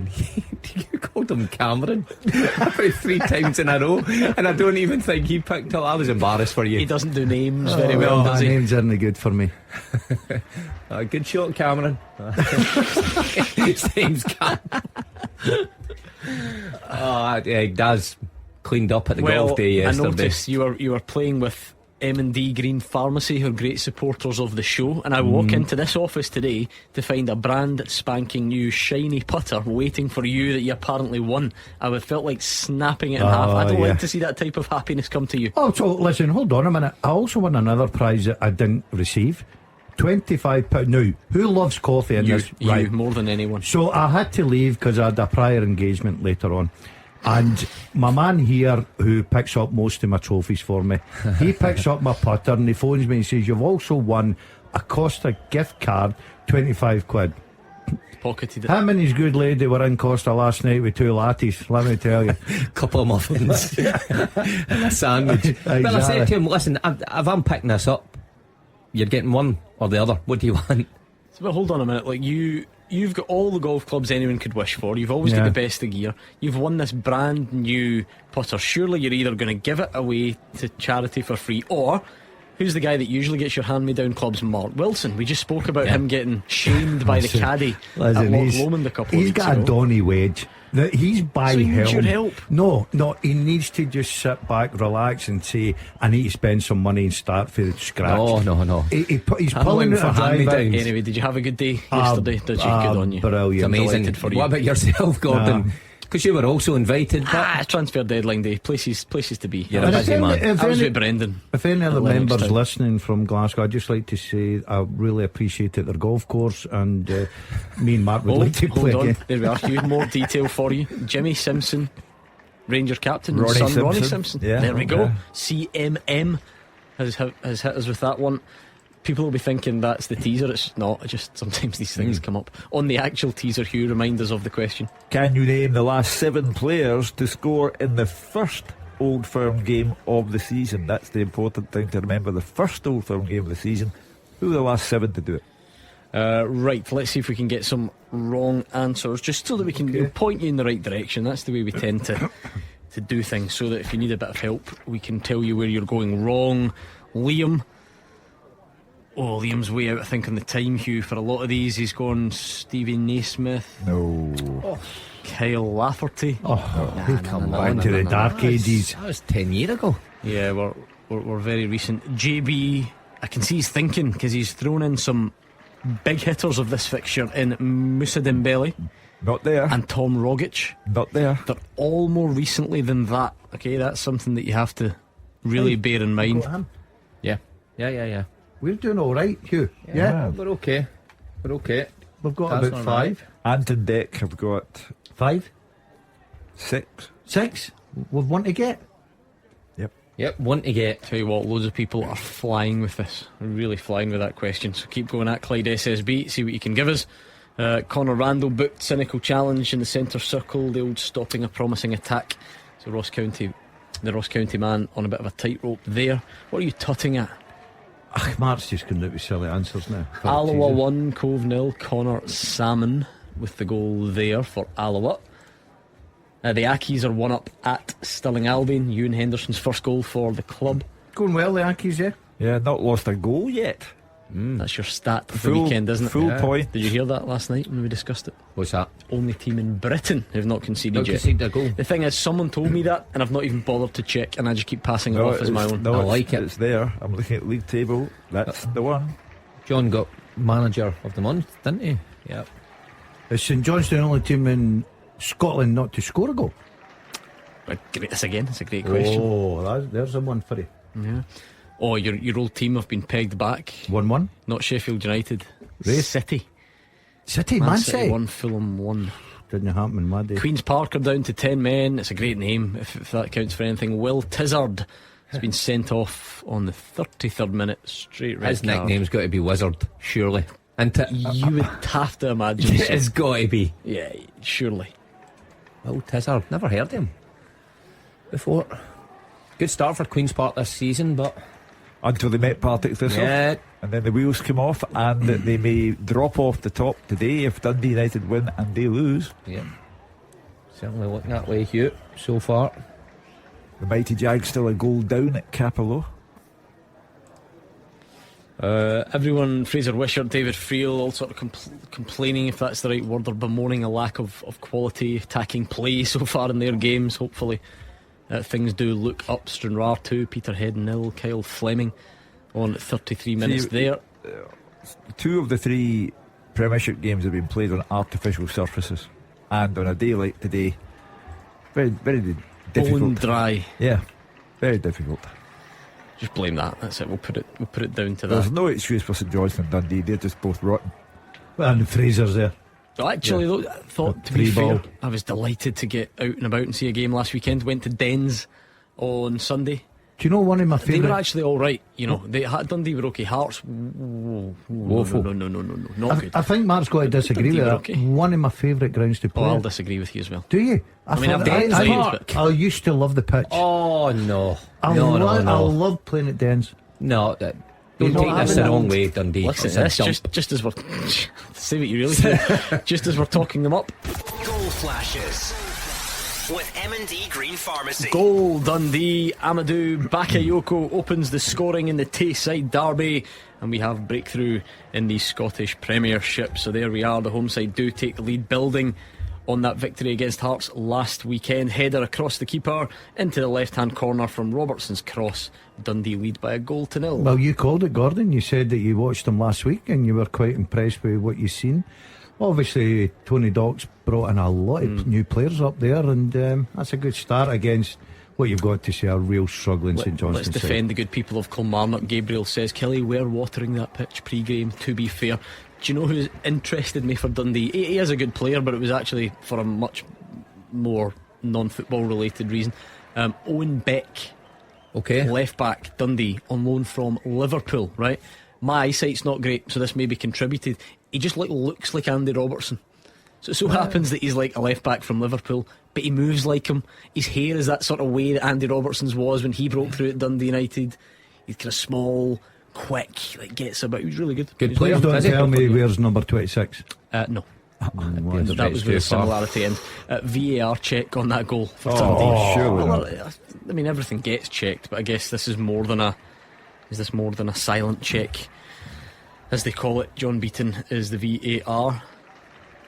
Penalty Ross County on the freshly watered Rugby Park surface, so a chance there. Simon Murray goes down again. That will be checked. Goal given. Scott Tiffany. Well, I don't know who's got the final touch, but there's a bit of debate there. I would always trust Fraser Wishart. Fraser knows his stuff. He knows the players inside out. He wouldn't get that wrong. You'd like to think not. Just inside the box, Simon Murray, and he's not sure which defender. Is that a penalty? It is. So again, they could look at it to see whether it was inside the box or not. The Jags are level. Morton 1, Partick Thistle 1.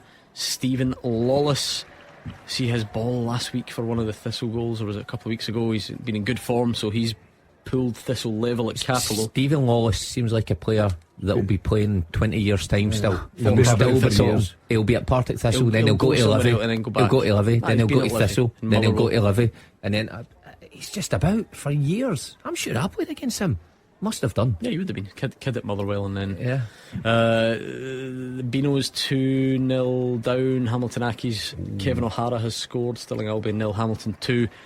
What else have we got here? Right, still VAR's checking that Ross County penalty again. Well, it would check all penalties awarded, but just to see what's happening. Maybe the debate is about whether it was inside the box. Yeah, he's alright. He's gone over to the TV, so it's actually therefore it's got nothing to do then with whether it's inside or outside the box, because that's what they call a factual check. So the ref might be about to overturn a penalty that he gave by checking on the monitor, which is fine. That's what I it's like there that. for. Yeah, I like that. Well, it's supposed to be about getting the right Kevin verdict. Clancy. Very experienced referee, Kevin. He'll get this one correct. No penalty. Very quick look at Kevin Clancy, and there we are. Fair enough, no penalty. So on that's we go. why it's there. You know, mistakes like that from the referee, there's nothing wrong with referees making mistakes as long as they use the VAR to then go and check it and rectify it. So well done, because it can't be easy. Imagine you as a player playing and somebody says to you, come and see this mistake that you've made on the TV 10 seconds later, and you have to admit, yep, I was in the wrong. Not easy. Yeah, but that, it's there. VAR is there because the naked eye was found to be insufficient, and with the naked eye he gave the penalty, and with the help of technology he took it back again. A bit of pressure now from St Mirren, but not really getting much happening there. Nubly and Olasunya getting a lecture for a disagreement, David Friel calls it. Bonnie Rig Rose 1 up on Elgin as we approach the half-time whistle. Let's do some more wrong answers quickly, Hugh. We'll give them a sort of 2-minute warning on this teaser.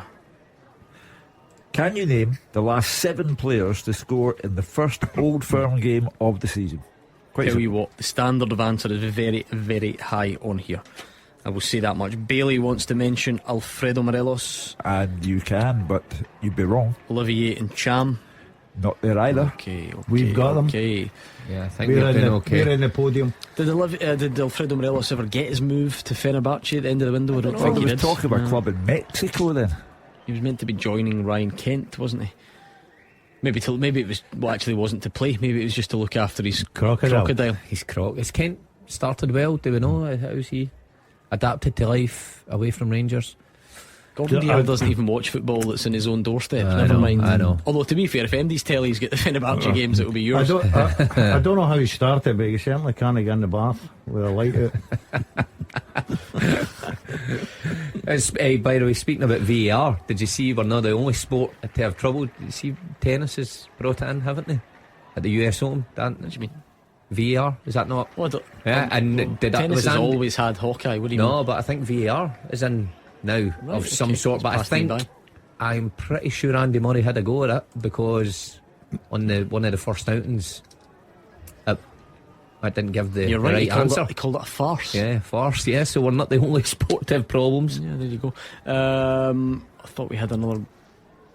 No, well, it was actually a stat from Dave Galloway, which I don't mind, because I think it's interesting in the context of Airdrie, who are very good at what they do, and it's they try and build up play and pass from the back and stuff, and it's great, but it sometimes shows you that when you come up against more difficult opposition, Dundee United have had 75% possession against Airdrie. Wow, that's very high, isn't it? Well, unless Airdrie have done the worst thing you can do, taken your advice, and they've tried to adapt and do something a bit different because they're at Tannadice. We'll have to hear Dave's report, because that may be the case. Otherwise, if they've tried to stick to passing at the back, and Dundee United have just got better players who can press in a better system and win the ball back, then it becomes pretty relentless. That is the Mark Wilson derby, really. I'm surprised some of the big TV companies didn't ask me to go and cover that. But do the half-time draw, perhaps? Yeah, with Terry the Terror Tiger. Is that who that is? Terry the Terror Tiger.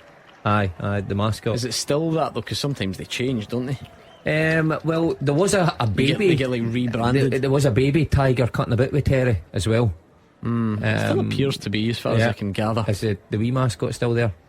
Don't know. Dundee United was the first one to do that, so they had Terry the tiger. It was obviously a big regular sized tiger, and then they had the wee baby tiger. Had the baby tiger. It used to cut a bit. I don't know if it was a. Well, that was the same year, wasn't it? We had the panda and Paphos, or whatever you call them. What do you call them? Chaos. Paphos. That's in Cyprus. Chaos. We had the panda and Chaos. Bonnie Rig Rose 2 up against Elgin City. It's the latest goal to go in Scotland. I think we'll just round this off, Hugh. Let's get stuck in. The first half teaser with the ScottishSun.co.uk/football for the best football news and opinion online.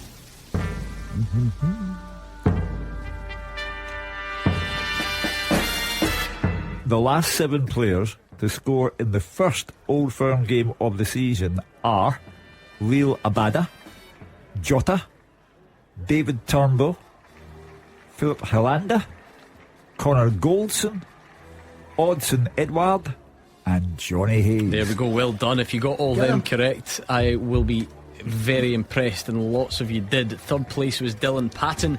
A bit quicker was Mark O'Brien, and quicker still was Jamie Costello. Did you get them? Yeah, all 7. Yeah, all 7 there. Yeah, I must admit. Yeah, very knowledgeable about these games, aren't we, Gordon?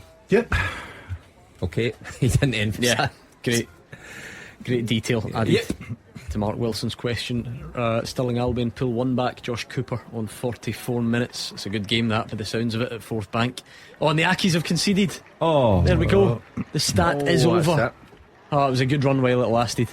There we go. What's the score now? Hamilton 2-1. I literally just said 2-1. Did you? You don't listen. It's not tuned in. Doesn't listen to anyone, which is problematic. It's a bad on a speech radio show. Yeah, for radio.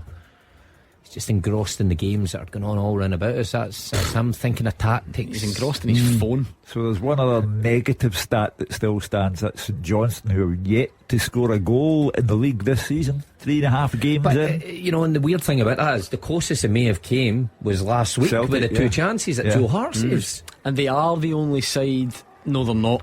Cheltenham Town, bottom of English League One. Oh, apparently. Have they scored today yet, though? That's what we need to see. The race is on. How are Cheltenham looking at the moment? good town that, Cheltenham, especially in race week. I mean, Aberystwyth apparently, but with no disrespect to the Welsh League, I'm unwilling to include that for the purposes of this stat. So Cheltenham Town, bottom of English League One. Maybe they're one up though. We'll have to get a look. Just the 9 minutes added at Livingston for David Friel. That was just a real bad one. Oh, Cheltenham still 0-0 for those of you who care. David Friel will still be watching that game then when the Bragometer opens at 5 o'clock. He always gets sent to the late games. Have you noticed that? Like I said, I don't think we should be making jokes about it as such, because it looked like a really serious one for Andrew Shinney, and we hope he's fine. 3 minutes added in Perth for Fraser. He's at least got a goal as Dundee lead St Johnstone heading into that break.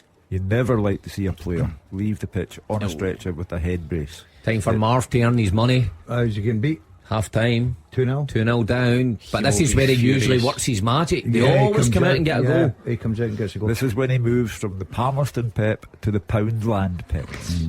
If I was a club that was playing St Mirren next week, I'd ask David Friel for a report. How many times has he watched St Mirren this season? He's seen them nearly every single week. Well, the season's like 3 weeks old, isn't it? So it's not cup games as well. Hugely Pre-season dramatic games. so far. He's been everywhere. Ange Ball's back in front. No, it hasn't gone in front, I should say, for the first time. 2-1 at Burnley, we said. Well, he got beat with Fulham and penalties the other night there. I'll tell you, incidentally, we're not the only wacky races. When Ange went out of the Carabao Cup midweek to Fulham penalty shootout, the first voice I heard was a guy saying, "Does he understand the job? Does he understand?" Because he rested. Yeah. Where was the guy from? At the same time, London. It's also the week that Robbie Williams is singing a song for him. It's the best song in football. You take the rough with the smooth a bit, don't you? I think that's the best song in football. Did someone not ask? They, I say them, to Broadbrush down the road, are slowly learning that you obviously have to be ready for Ange Postecoglou in press conference situations, and it's never easy. But I think someone asked him if he had heard of Robbie Williams. Oh no, that must have went down. You can imagine. Terribly with Ange. Right. Was the word mate in his answer? Akeem Rose has equalised for Ayr United at Arbroath. 48 minutes gone there as well. The old good time to score cliche. McGregor burst through on the left but fired across goal and wide, so it stays Dundee United 1, Airdrie 0 there. And I just wonder if we'll get anything before the break at Rugby Park. We do, but it's just a booking for Simon Murray for a high boot on Stuart Finlay.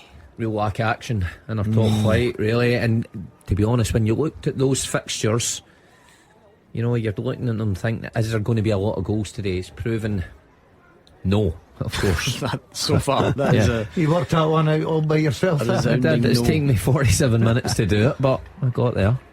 Yeah, it's not been vintage. Let's find out the eyewitness account. Fraser Wishart's at least got a goal at McDermott Park.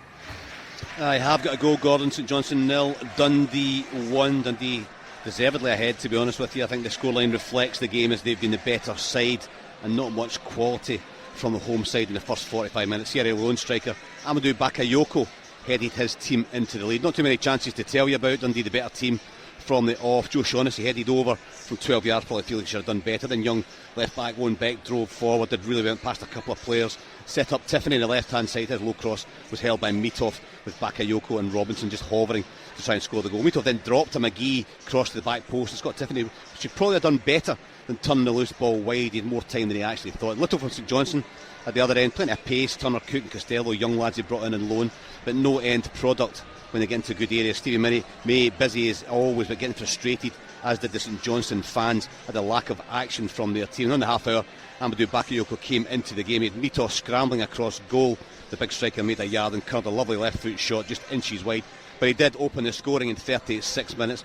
Owen Beck had a free kick on the left hand side. He took it short to Finlay Robertson, who hung the ball up to the back post. Bakayoko headed the ball back across Mitov, perhaps looking for his teammates, and the ball ended up in the back of the net at the left hand corner. Scott Tiffany did swing at the ball, and I think that's why VAR checked. If he'd got a touch, he'd been offside, but he didn't, and Willie Collum gave the goal. And that was the only really serious effort, a goal by either side. Low Dundee did look lightly, and the pace of Tiffany has been a real threat throughout this 45 minutes. But St Johnstone still haven't scored, as Hugh was saying, this season, and haven't looked likely to do so far. They've not had one effort at goal, and Stephen McLean might need to turn to the bench to get back into the game somehow. Half time, it's McDermott Park, St Johnstone 0, Dundee 1. Half time, Kilmarnock. Here's Gabriel. Yep, it's goalless here in sunny Ayrshire, Gordon. Not many chances for either side, despite an end-to-end opening to the match. The biggest moment of the half was when Simon Murray, the county forward, appeared to be nicked by a Killie defender just inside the box. Kevin Clancy pointed straight to the spot, although it did appear to be soft. Killie players were certain it wasn't a spot kick, and once Clancy was sent over to the monitor by the VAR, he only needed a few looks at it to reverse his decision. No penalty, and that's what the technology is there for. Brad Lyons just had a shot saved following a stroke of the half there from an out-swinging Killie free kick from the right. Probably the best effort of the half, to be honest. It has been a scrappy 45. A couple of bookings for county players as well. There's been plenty of block shots. The ball bouncing about in both boxes after set pieces. It's been an even game. Possession is close to 50-50. Not many saves for either goalkeeper to make. But the 3 points are there to be won by either side. A big second half coming up, Gordon. At the interval, Kilmarnock 0, Ross County 0. Still waiting on the other games because of the additional time, but I'll tell you, one man who's not waiting is Hugh Keevins. He's gone digging in to his half-time treat already. We did say a couple of weeks ago that the guys were going to try something different, maybe not have the half-time pies all the time. You tried couscous for the first time last week. I feel like we should make this a half-time feature on the show. I am alarmed at your choice for today. Creamy garlic mushrooms. That's it. You're alarmed. That spells trouble for us. Look at me in Wilson's face. We're storming the gas mask on. That's it. Like, it's just, that's it. Like, it's just that straight away. It's like a bowl, a tub, a plastic.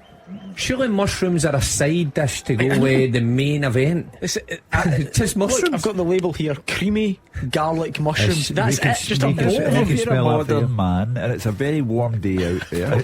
And here we are. On a warm day, you're eating mushrooms. Who else eats mushrooms on a warm day? Save the ice lollies. Get us a tub of mushrooms. I'm waiting till all your pies come in to watch you. Lift that, whatever you call that lid, to get a picture of that. I'll stick that on Instagram. And I like mushrooms, Hugh, and I like garlic and cream, but that looks rank. Yeah. What I'll do, Hugh, terrible. When we go to a break, I'll describe that. Anyway, right, so we've given you two half-time stories. I wonder, actually, because it was so long added on in those two games, maybe we should actually take a breather and we can get back to the half-time reports. Although Dave Galloway shouldn't be too far away, is he? Oh no, he had a long break as well. Right, half-time from the other two games coming next. At Specsavers, if we said you can choose a free lens option with a pair of glasses from our £69 range or above, how would that sound? Well, like this. Varifocals, to help you see near and far. Reactions, which darken in sunlight. Oh, nice. Thin and light lenses. Or ultra clear, super clean. We don't have a sound for that. Let's just say they help your glasses stay cleaner for longer. So you're better off with Specsavers. Offers can't be combined. Terms and conditions apply. Ask in store for details. The Clyde One Super Scoreboard Podcast with Lucas Land Rover. Here, wherever and whenever you need them. Visit them in store or online. The fastest goals. The expert opinions. This is Clyde One Super Scoreboard. It is now half-time at Livingston. David Friel. Half-time, Gordon Levy 0, St Mirren 0. I'll be honest, I try and talk things up, but this has been pretty poor so far, and the game has also been marred by a really serious injury to Andrew Shinney. Obviously, midfielder fell badly after an aerial challenge with Keanu Bacchus, totally accidentally. He was taken away in a brace. We wish him all the best. Wasn't nice to see. That happened around 25 minutes in. It caused a 9-minute delay. I think it definitely affected the atmosphere around the stadium, and maybe even the stuff on the pitch. The football offer hasn't been great. There's just been one effort on target so far. It's one of the first chance. Keanu Bacchus, he's been pretty lively, started the move, found Conor McMenamin wide right. His cross was perfect for Bacchus, get his header all wrong from 8 yards. McMenamin's been really good for St Mirren. He also picked out Greg Kiltie with a terrific cross. His header was destined for the bottom corner, but Shamal George made a great low save. Livy's Joel Newbley had a shot block from 18 yards, but there hasn't really been much in the final third for Livy at all. The pitch is so dry. I'm hoping David Martindale does get the hose out at half time and put some water on it, because it is not helping the surface at all. Half time, Livy 0, St Mirren 0. Still waiting on the featured championship game we've got between Dundee United and Airdrie, so still nothing doing there. It doesn't sound like there's much doing at David Field's game either, to be perfectly honest to you. I think David hit the nail on the head there. When a very serious injury occurs and there's such a long break and the player goes off on a stretcher with a head brace on, it does have the effect of unsettling the players of both teams.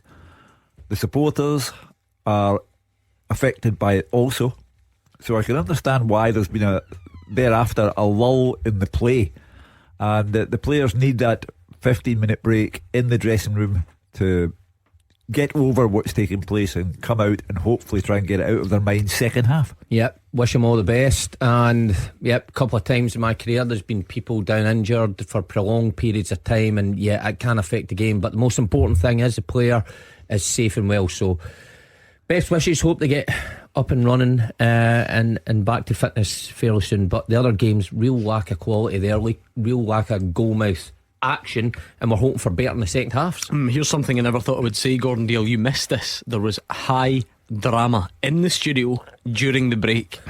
I've got an update. Don't tell me what happened. I've got an update on the mushrooms that Hugh Keevins was eating for his lunch. You're supposed to heat them up. You're supposed to cook them. They're in the bin. They're in the bin. Only after eating a few spoonfuls. He's going to be £3.5 right. I took £3.5. Mark Wilson said, are you sure you're not meant to cook them? So I've got the label, and there's that ominous line in bold. It says, check product is piping hot before serving. Do you know what makes it worse? I says when Mark was there, I says, yeah, doesn't it look, it's lovely. I don't think that's good for you. If you start acting in a psychedelic fashion, I'm already thinking about doing a Stormzy number. Oh, honestly, it is half time. It's still not actually. Raw chicken next week. Yeah, that's nah, do you know what? I googled it. Can you eat raw mushrooms? We'll need to get him a bucket for the second half. Well, if you, I think you're going to be okay. If you'd have finished it, maybe not actually. It's a mixed response on Google. He's a bad response. What's the worst we can expect? Some varieties are very toxic when consumed raw. Surely not the type he's got out of Asda though. That doesn't sound good. I think he'll be fine. Toxic is never good, I think I gave it up early enough. I don't know. After a big spoonful, I consigned it to the bucket in time. Because I was checking the label over and over, because you know some things can be eaten hot or cold. So I thought just because there's heating instructions on it doesn't necessarily mean that you have to heat it. Yeah. But there is piping hot. There is not no just mention. By the way, Gordon, you better line up a replacement in the Morris show just in case. She doesn't make it. You, if you'd eaten that all home the night at first class your head, oh my God, there'd have been an explosion all over Claybank. Luckily, on that note, it is half time at Tannadice. Dave Galloway. Yeah, half-time at Tannadice. Dundee United 1, Airdrie 0. United with a perfect start, taking a 4th-minute lead. Glenn Middleton set up Matthew Cudjoe to fire into the right-hand corner of Josh Ray's net in emphatic fashion. It was nearly 2-0 soon after, following a corner. Louis Molt's diving header striking the woodwork from a tight angle. The home side continued their dominance with Middleton shooting across goal and just wide, but Callum Gallagher wasn't far away from equalising, hooking an effort narrowly over from outside the box. United well on top though, and Moult hit the post again with a glancing header from Liam Grimshaw's lovely ball in. McGregor passed up a good chance for Airdrie when he burst through, only to shoot across goal and wide. But the hosts could easily be further ahead at the interval. Declan Glass had a shot from a tight angle, tipped over by Ray. But the Diamonds coming a little bit more into things as the first half progressed, and a very interesting second half lies ahead. There's only one goal in it. Dundee United 1, Airdrie 0. Scottish football's league leader. This is Clyde One Super Scoreboard. And now a word from our podcast sponsor, Lookers Motor Group. They've got Jaguar, Land Rover and Volvo showrooms across Glasgow and the West, so you can find the new or used approved car that's right for you. The Land Rover showrooms can be found in Motherwell, Darnley and the north of Glasgow, with their Jaguar and Volvo showroom found in Hillington. And right now at lookers.co.uk you can browse and shop 24/7, value your part exchange, order and take delivery from the comfort of your own home. Every approved used Jaguar, Land Rover or Volvo comes with a minimum of 12 months warranty, roadside assistance, MOT test warranty, an independent mileage and service history check, software updates and lots more. Check out lookers.co.uk to get your new or used approved Land Rover, Jaguar or Volvo today. Now back to the podcast. Second half's restarting around the country. I'll tell you what, if there's one man that must deliver a rousing half-time team talk, it is Marvin Bartley. Yet again they've come out, our old pal, 2-0 down at the break. They've scored straight away to get themselves back in at Queen of the South 1, Montrose 2. We could be doing with a bit more Premiership action in the second half, Hugh. Yeah, Kilmarnock Ross County a disappointment. Livy St Mirren, I do understand that Andrew Shinney's injury has cast a shadow over that game. We'll have to see how the players respond second half, but I did fancy Dundee to win in Perth, purely and simply because St Johnstone literally cannot score a league goal. 3.5 games gone, nothing. Clyde One Super Scoreboard. Goal flashes with M&D Green Pharmacy. Planning your holiday? Get essential health advice and medication before you travel. Do you want me to tell you whose half-time team talks aren't good? Elgin City. They were 2-0 down at the break. There's now 49 minutes gone and they're 4-0 down to Bonnyrigg Rose. Wow. At home? Are they home? No, Elgin are away to Bonnyrigg. Difficult place to go. Oh, If the Poundland Pep delivers great half-time talks, why doesn't he try it before the game starts? That's just a small detail. Yeah.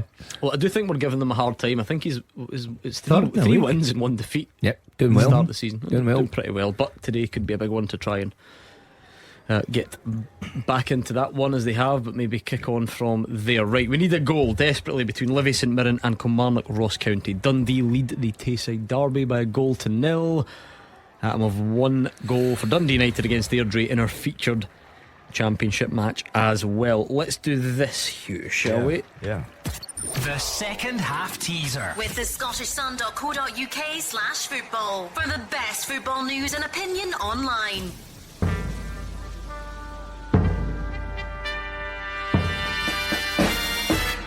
Listen to this for an opening line. I have been managed by Ange Postecoglou and Graham Souness. How about that for Old Firm weekend? I have also played alongside Nicky Butt and Damien Duff. The Scottish side I played for is the team where I scored most goals in my career. Who am I? So, managed by Ange Postecoglou and Graham Souness, played alongside Nicky Butt and Damien Duff. The Scottish side I played for is the team where I scored most goals in my career. Who am I? Oh, that's a good question. I like it. At Clyde SSB, get your thinking cap on. Do it quickly if you can. That's how you win the second half teaser. Gordon Dalziel and Mark Wilson are surprisingly good at the Who Am I's, Gordon Dalziel in particular. So I'll keep an eye on them in the studio and see how they fare as well. Tommy still feeling okay for now after the mushrooms? Is Ange still at Celtic? Someone get this man a lie down. Great news from Livy is that Andrew Shinney's back in the stadium and he's walking across the pitch. So well, that'll calm everyone down. You now have to figure out how to get a goal. So thankfully he is restored to the best of health. Might have a sore head for a while, but now we can concentrate solely on the football. What have I just seen on our Twitter feed at Clyde SSB? You two, Gordon Dalziel and Mark Wilson, playing FIFA against each other. This was another one I get roped into, Gordon. Now, I've never used those gun things in my life. What do you mean? What do you call these things? Boom, boom, boom. What do you call them, Mark? The controllers for a PlayStation. The gun thing. Yeah, well, the last thing I played was Space Invaders, right? When It's a while ago. Right. And I'm set up to go and play this FIFA game that I'd never seen in my life before. Never seen FIFA? Never. Well, he asked me, what is FIFA? That's Who are FIFA? Not have good you heard the word FIFA before? Yes, right, but good, great. That's a good start. I've never witnessed the game, so there we are. Whose flat is that? Because that's not in here. That's not in the studio. David Robertson's. Yeah. Oh, the boss in here. The boss. I'll tell you what, it was a. He was straight in, right? And I arrived after him, and he's sitting on the couch, and he said, first words to me was, "Get a smell of that," and he held his wrist right up to me, and I went, "All right, nice, very coconutty." He was in the toilet using David's wife's stuff in the toilet. But I'll take the point. David's Joe partner's Malone, stuff. good stuff. It was like Joe Malone stuff in that bathroom. He's telling me to go in the bathroom to use the free Joe Malone stuff, but it's perfume. But it was nice. It was nice fragrance. I liked it. So smell that. Well, I spray women's deodorant. I use that. It's the difference between women's deodorant and women's. Nice. I think Joe Malone's unisex. You've got to steal the Joey Malone. So just sitting in somebody else's house playing FIFA. I bet it's a weird FIFA. It's like men behaving badly. I bet there's like plane and radio memorabilia. He's one of these like plane geeks. Oh, do you know what he's loves got? Radio, obviously. Right, he's got one of these wee cockpit record players. Remember years ago you put the 45 a dance set. Is that what it's called? Dance set. Yeah. Very impressive. He's a young man as well, and we're talking about these types of hobbies. And do you know one of his LPs? Johnny Cash. There you are. There you go. For Were you rifling through his LPs? Oh yeah, I was see when he was away getting I was in there. In his fridge. What's he got in there? What's the box got? Was there any airplane memorabilia? Didn't see any airplane certainly stuff. must have some. Does this technically come under the term burglary? Oh, I was into everything. Honestly, I'm thinking of it then, and I could maybe take from him. He's sitting. He's got one of these spinny couches. He's spinning round while we're playing the game. That actually features on the video. If you go to @Clyde SSB on Twitter, if this is the sort of thing you're into, you can watch Mark Wilson and Gordon Dalziel play FIFA against each other. So you were Celtic and I was Celtic. You were Rangers. But there's a twist in this story, right? Need I ask who won? Well, I was losing 2-0. Who scored? Oh, wait, see, Maeda. My defence was all over. Maeda. Some of my players were running. Is it an omen for tomorrow? Well, it could be. Scoreline finished was a 2-1. 2-1 He Celtic. scored all the goals. He scored Rangers' goal as well. He took the gun thing off me and said, right, I'm I'll call be it a controller rather than the gun thing. Right, you know what he did, Gordon, and there'll be loads of gamers listening to this. So he changed his tactic. He started off like we were told, normal people would hold a controller while playing. Then he resorted to the Space Invaders technique where he put the control pad down on the table and he started using it with his fingers like he was in a 1980s arcade. They've been carefully designed over the years so that they're very user friendly. They're designed to be held. There is no benefit to putting it on the table and using I have both no hands. instructions, Gordon. Right, this guy has got two kids that play that non-stop and he obviously plays, right? No. I'm not. I use my common sense. I'm not. Right, I've got a life.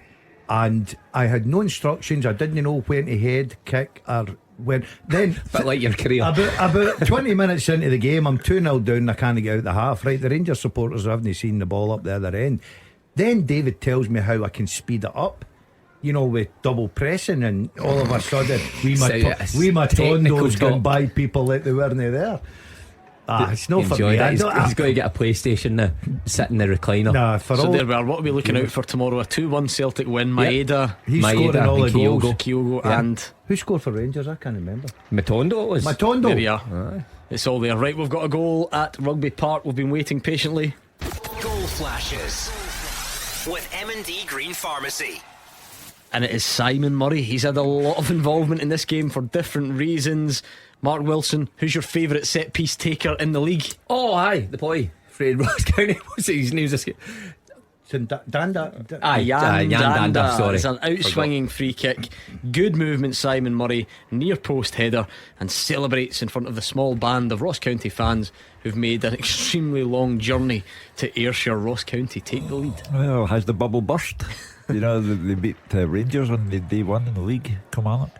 They beat Celtic and put them out the Viaplay Cup, also at Rugby Park. But Motherwell took care of them, and now Ross County are on the way to doing the same thing. Yeah, it's a blow for Derek, because everybody's talking about the informed Kilmarnock. They got off to a great start. Little bit of a dip last week. Lost a late winner at Fir Park. Brilliant for Motherwell. Ross County, as I said in one of my stats, not won in the last 8 visits to Rugby Park. So terrific for them, but still a long way to go. Where is Malky Mackay's name on that list for the Hibs job? Yeah, because Neil Lennon's getting mentioned, Stephen Robinson, Derek McInnes, Malky Mackay. It's going along nicely. Who has a home in I think he Edinburgh. was third favourite yesterday. What was he? It's just that we maybe haven't mentioned him today. Do you think that'll push it forward, Hugh, when he puts in his CV up? Lives locally. Edinburgh postcode, expenses will be limited. You should watch yourself. I've been on the mushrooms. I think you should realise yourself. that in this Hugh Keevins has just become a meme. That's going to be clipped up and used forevermore. Careful. That'll be people's ringtones over the weekend. It kind of reminded me of the time. Remember his revelation when he went to Wimbledon that he told us a couple of years ago. Oh, no, expenses, but he called them abbreviated something it, else. He called expenses. Eckies. Yeah, called them what David Friel would call them, or Roger Hanna. No, no. David Friel is a young man, much like myself and Mark Wilson. David Friel would not use that word to describe expenses. They don't get eckies anymore anyway. Please stop it. Like, just do you never use that word? Well, not in that context. Expenses. Eckies. Right. Right. Why did you do this to me? Anyway, turn his mic off. You should advertise in here. Mark Wilson should actually give up his nickname. I think I've earned it now. The mushroom. Yeah, exactly. Hand over them. I'm going to keep this. See this this packaging which says please ensure product is piping hot. I'm going to keep that as a memento. I'm worried because he'll come in. Feeling alright? He's got to come in. That would make me feel queasy. He's coming in here £6 later tomorrow. You better get that belt tied up. Listen, what possessed you out of all these things to buy mushrooms? It was in with the ready meals stuff. Exactly. Did he cook ready meals? You cook them. All of them. Well, yes, pretty much. Like the clue. See, when you go to the super, the stuff that's to be eaten now is like the stuff that'll be at the door. You know, like the sandwiches or like, you know, the sort of the sushi or whatever. No, the couscous, not and the that creamy garlic right. mushrooms. Anyway, luckily for you, you've been saved by a goal. Goal flashes with M&D Green Pharmacy. And it's a debut goal for Dundee for Ricky Lammy. Just secured a loan move from Motherwell. I know he's there primarily to defend, but he has found the back of the net. St Johnstone 0, Dundee 2. Well, bad news for St Johnstone, because you know Stephen McLean will take all the credit last week for setting up well, but that's not good enough. You know, just little glimmers of hope like that at Celtic Park. You need to win home games, and teams who are going to be round about you, and you're 2 down against Dundee at home, the fans will be letting them know what they think. It'll also make the Celtic fans feel even worse about what happened at Celtic Park last week. They could have gone to Ibrox with that 3-point lead over Rangers, but squandered it all. To be fair though, and I don't, this is definitely going to sound disrespectful to St Johnstone, but I don't think anyone suddenly thought St Johnstone became a good team last week. As we said it before the game, it's an entirely different challenge. Can you go there? Can you be hard to beat? Can you stop the other team scoring?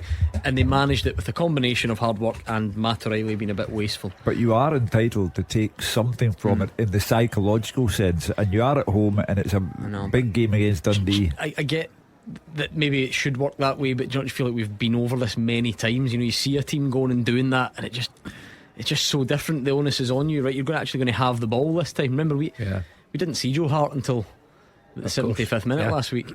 So he's made signings. He's made a lot of changes. We spoke about it last week. I think he had 8 of those signings in the starting 11. He's changing things week to week, and it is not working. yes, he got a point last week, and well done for that. But there's going to come a time that point is forgot about. It'll be very soon, because fans tend to hang on to defeats in the present day. Does he come under pressure, Dave McLean? Well, look, in a week where Lee Johnson has lost his job 3 games into the season, every manager's under pressure if they don't win games, particularly home games. So is that what you're getting now in the new season? You're getting about 3-4 games. It's not the new season, it's just the game now. Here we go. Queen of the South 2, Montrose 2. Go on, Marv. Go on, Marv. Lewis Gibson with the goal. Go on, tell me something interesting about Lewis Gibson. Willie Gibson's son. Fun. And they played against each other a couple of weeks ago. Yeah, that's right. Yeah. So they now played alongside and against each other. That's got to be rare. Father and son. Yeah, can't have many of that. Yeah, I like that. Kelty 1, Annan 0. Craig Johnston with the goal. The mushroom. I got it about 10 minutes ago. Did you? Daz's eye. Oh, you got it now? Yeah. Good on you. It's 10 minutes. 10 minutes too late, Gordon. Oh, well, I didn't know you got it. I got it after about a minute.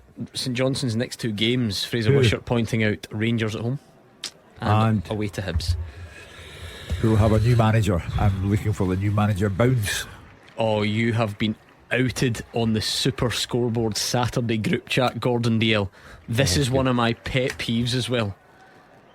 Look at the absolute state of your parking outside. What that is. And by the way, it's a Saturday. This office is empty. There is no one in the car park. Look at the state of that. Who done that? Someone's taking a picture from upstairs. No, that's unforgivable. That looks like you've tried to block in the person who's next to you, Do you know from the front. Right, to my defence, there was somebody sitting in the car next to me when I reversed The in, full place is empty. and I pulled the window down. I went, I don't think that's the best parking. And I thought he maybe looked at me to move it, but That is outrageous. oh, it's worse than that. I If you hate see that. it for a side on Oh, and he's always the one that goes out and has a go at others See, in that honestly, car right, park. I feel way more strongly about that stuff than I should. I think that's one of my real pet peeves. But, Do you know see, the worst of fine. it? See the gym. Oh, see when you go and you see people parked across 2 spaces or squinting. I can't handle See, it. be fair to me, I'm in the white lines. No, you're not. Yeah. No, Your no, passenger's wheel is VAR nowhere near onto that. on the white line. Look at that. That's over the line. Get Hawkeye on that. No, not even You needed should see the Hawkeye. side. You should see the side that's worse. That is I don't awful. show my car. People will be beating their horn at me. What are and you on everything. about? That's the group chat. No one can see All that. right, okay. Aye, let's For goodness tweet. sake. Let's tweet that out. Why By the don't way, you give my phone number in there as well? I am going to tweet it, but I'll block out your registration. no, keep the plate radio on. first. No, you can't do that. That's irresponsible.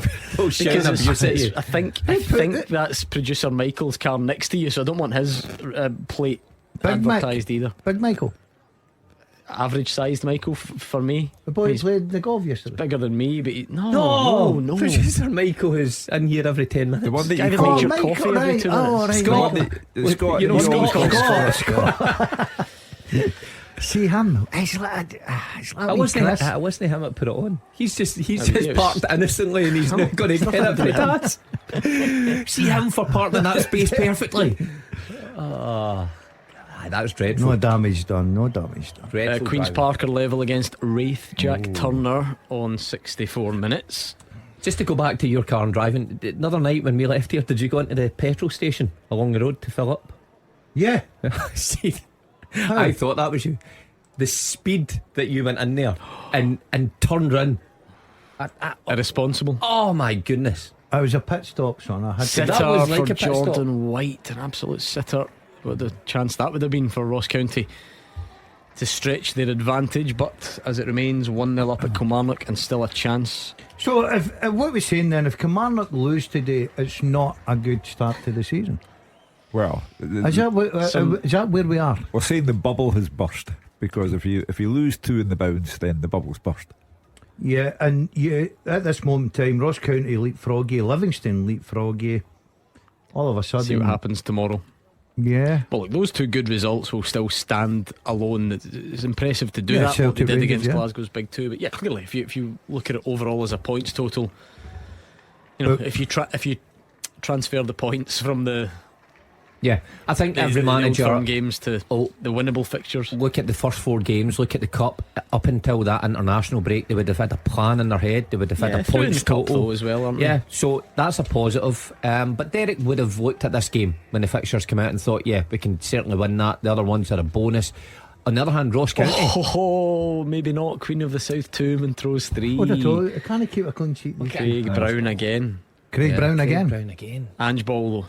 4-1. Burnley 1, Spurs 4. Burnley are struggling, aren't they? Yeah, they're finding it hard. That documentary will be different next year. Have you watched that? Not yet. That's on my bucket list. I'll watch that. I'm It's doing not getting the bucket list. I've told you this before. What? That is not what bucket list means. Well, if it is, you've got a really sad and sheltered life. I've got a big bucket. Bucket list is things you want to do before you kick the bucket, before you die. Yeah, well, I want to watch the Burnley documentary. I saw that. I want to watch that. You've set the bar pretty low. I'm watching the Newcastle one just now. For a guy that doesn't go any holidays, Gordon, that might be his limit. But I have noticed this about you before. I've pulled you up once before, and I'll remind you. I've noticed this. You think bucket list means to-do list, or like watch list for TV shows. It's a wee down in my bucket list. I didn't say it was near the top. It's meant to be more like meaningful and profound. Like I want to see the pyramids. I want to see the Burnley documentary. What are you talking swim with dolphins. I certainly don't want to swim with the dolphins. I want to watch the Burnley documentary. No way, have you? I swam with the dolphins and manatees. It's on one's back, manatee. Where did you swim with dolphins? In the Strathie? In the Clyde. In Mexico. It's just one of the things you do, isn't it? See grab its fin and it takes you along. Seriously? What else is on your bucket list? Garlic mushrooms. Oh no, I don't want to see them. I'll be in the bucket. So one thing you put up me and Mark off is the mushrooms. Probably certain golf courses. Right, okay. Can we take away golf? Just take away golf. Anything else on your bucket list No, apart really, from golf no. and football? The Burnley documentaries? documentary. So that's probably climbing the ladder now as we speak. Not really, no. I've seen what I've had to see. You know what I mean? There's not much out there that you want to see. There's not much out there happening on the football pitch, hence why we're talking about Gordon Dalziel's bucket list. There we go. Well, the Burnley documentary. We're almost at Bragometer time anyway. Oh, absolutely. The open line will be here very soon, and you can get your thoughts in ahead of tomorrow. Please do that. We want to go full throttle for that last hour of the show and get all your thoughts. Your last chance, as Hugh says, to predict your team, to tell us how you think it's going to pan out, who the main players will be, and ultimately to get your bragging rights in advance. Your wild, the predictions can be as wild as you like tonight. Who cares? So get them into us. Morton 1, Partick Thistle 2, Brian Graham. Big Woody at it again. Yeah, good result that will be if it stays that way. But Morton, again, spoke about it last week. They go to Ibrox to give a good account of themselves. They're then beaten 3-0 by Arbroath. Told you that's St Johnson syndrome, that though. We just discussed it, because you can get close against the big two. It doesn't translate. But Thistle ticking along nicely. Oh my goodness. I know Celtic fans, I know that you're going to be cursing me and stop reminding us, but we always talk about people down south who we were familiar with up here. It's just hard to get away from it, especially so soon. Ange Ball is 5-1 up at Burnley. Well, quite remarkable. I think it's right that we bring it up, just because, you know, the effect he had on Celtic here and the fans and the furore when he left, and then a lot of English commentary and pundits saying that it was arrogant to play the way he did. Would he succeed? Ange who? And the way he started has been incredible. The funny thing is though, because we're obviously, some of us are quite hypocritical, because people said that when he came here. Oh, of course. Then we got used to him, and then we almost, it was like, well, he's kind of one of ours now, so we want to make sure that English football finds out that we have good things too. Have you noticed that sort of mindset? This is also the Spurs minus Harry Kane. You know, Son has got a hat-trick today, but you minus Harry Kane, you thought, what a starting life that is for Ange Postecoglou. But he's risen above it all. As indeed. Right, where are we? We're really staggered actually kick-off times today for various reasons. They were all aiming for 3 o'clock, but it'll be staggered finishes. Remind us of your teaser question, Hugh, please. Okay, I love the line which says, I was managed by Ange Postecoglou and Graham Souness. I have played alongside Nicky Butt and Damien Duff. The Scottish team I played for is the club where I scored most of the goals in my career. Who am I? Oh, good player that Alan Lappin has gone for. Two guy. Brilliant player. Brilliant player. But it's not him. No, it's not him. What about, and I can see where people are going with this, Bryzo wants to throw in Mark Viduka. Well, again, the Oz connection, but it's not Mark Viduka. Right, okay, keep your guesses coming then. At Clyde SSB, Boyd Munsis has a shot blocked, Obalai's down injured. Two headlines from a Livy perspective, but St Mirren getting a little bit more pressure as well. So it is, I was hoping it's getting there, but I don't know. It would be nice to get that breakthrough. Second in quick succession for Brian Graham. Thistle 3-1 up now at Morton. The points coming That should be back that. along the M8. Yep, I would say so. Partick Thistle started the season well. Big Brian Graham starting where he left off. How old is he now, He Mark? must be around about 34, 35. Manages the Partick Thistle ladies side as well. So Yeah, he's got his hands full. 35, you've nailed it. Bang on. Yeah. 35? 35, yeah. Good age. Was that a good age? Good age. Good experience. Yeah, I would never have played that age. What else is going in around the grounds? Nothing really else to tell you in a Scottish perspective. They'll tell a lie. Dom Thomas has scored for Queen's Park. Wraith 1, Queen's Park 2. Dom Thomas, one of the main men for Queen's Park in recent times, and he's scored a 73rd minute goal there. Well, Dundee United had better be careful, because not only will they not be leapfrogging Queen's Park, they have to be careful that Airdrie don't come up with a belated equaliser at Tannadice to make the day even worse. Early goal, 75% possession. Thought maybe Dundee United would have put their foot to the floor, but I think Airdrie have been better in the second half. This is the endorsement. If there's one colleague whose opinion I trust certainly more than you three, it's Fraser Wishart, and he says Gordon is right. Things I don't hear very often. Owen Beck is an image of Andy Robertson. Running style, energy, and takes all the dead balls like him. There we go. I feel endorsed. I thought it was me who was talking. No, don't be ridiculous. What about your bucket list recommendations? I thought Wishart's got a good thing to say about me, but unfortunately, When was the last good thing you said about him?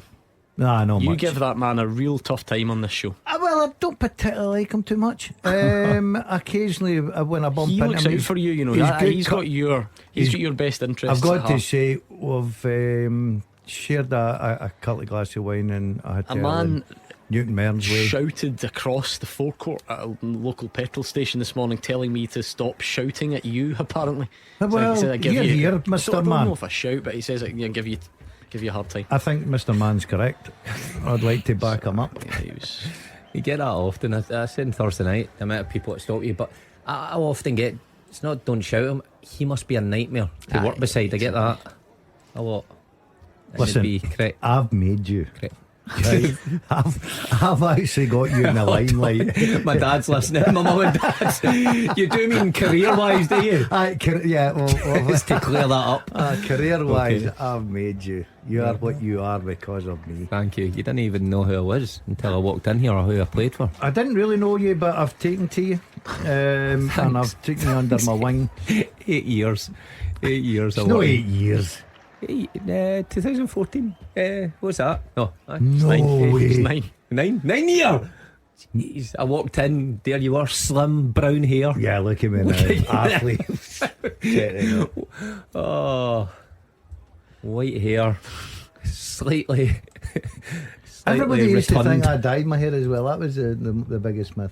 What do you mean? One summer we finished the season with brown hair. You come in the summer. Mid-May it was brown, and you come back in August and it was white. But the sun dyes it. If you ask MD, your son will dye your hair if you're out. Honestly, because I don't wear a baseball cap. I'm glad you've come. I'm glad.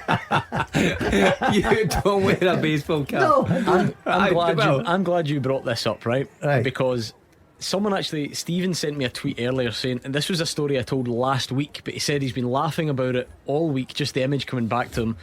about the time we played golf. Yeah. And you marked your ball with a sleeve of paracetamol, right? Because you didn't have anything else with you, and you had your sleeves, as in your shirt sleeves, rolled up like a tank top, looking horrendous. And my bag wasn't the best. Right, so I actually found, I forgot I had taken a picture, and I sent it to Stephen. 27th of June 2018, right? Not even that long ago. Look at the hair colour. It's as dark as mine. Yeah. That's a round of golf sponsored by Just for Men. Hold on, that's 5 years ago. But you came back after the summer and it was white. No, it did not. It just, the sun just. That's amazing. The sun bleached it. I tell you one thing, it's consistent though. That big ball spot on the I back. know. I don't like that. I need full. I'll need to get a head silver over the Sharpie. same plane as Andy and that. Aye. Over the old turkey, get the old hedge. But do you know what I didn't realise about that day? Because I had to search for that picture, right? It took me way longer than it should have. And now it's all coming back to me. The paracetamol, the sleeves, the bag. It was a 9-hole golf course. He left at the 9th hole. You and I went back round. Did you get a hole in one? And that's when I got a hole in one. That and day. you missed it.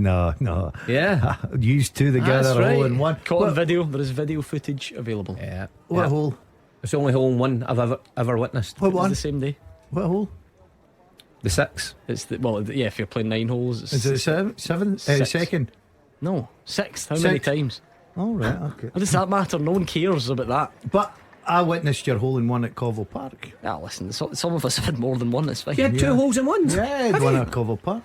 But for somebody who's generally awful at golf as well, That's amazing. it just shows you it's the luck. I've never He came shanked close. it, hit a tree, Yeah, come exactly. bound and bound through the bunker, Rolled down. over the bunker, rolled luck, down, hit pure the flag, boom. What There's about my first tee shot yesterday? Oh, I should seen him. Beautiful golf course. Hopeless. Me and Daz are at first. The group's watching us. The pressure's on. The members are gathered.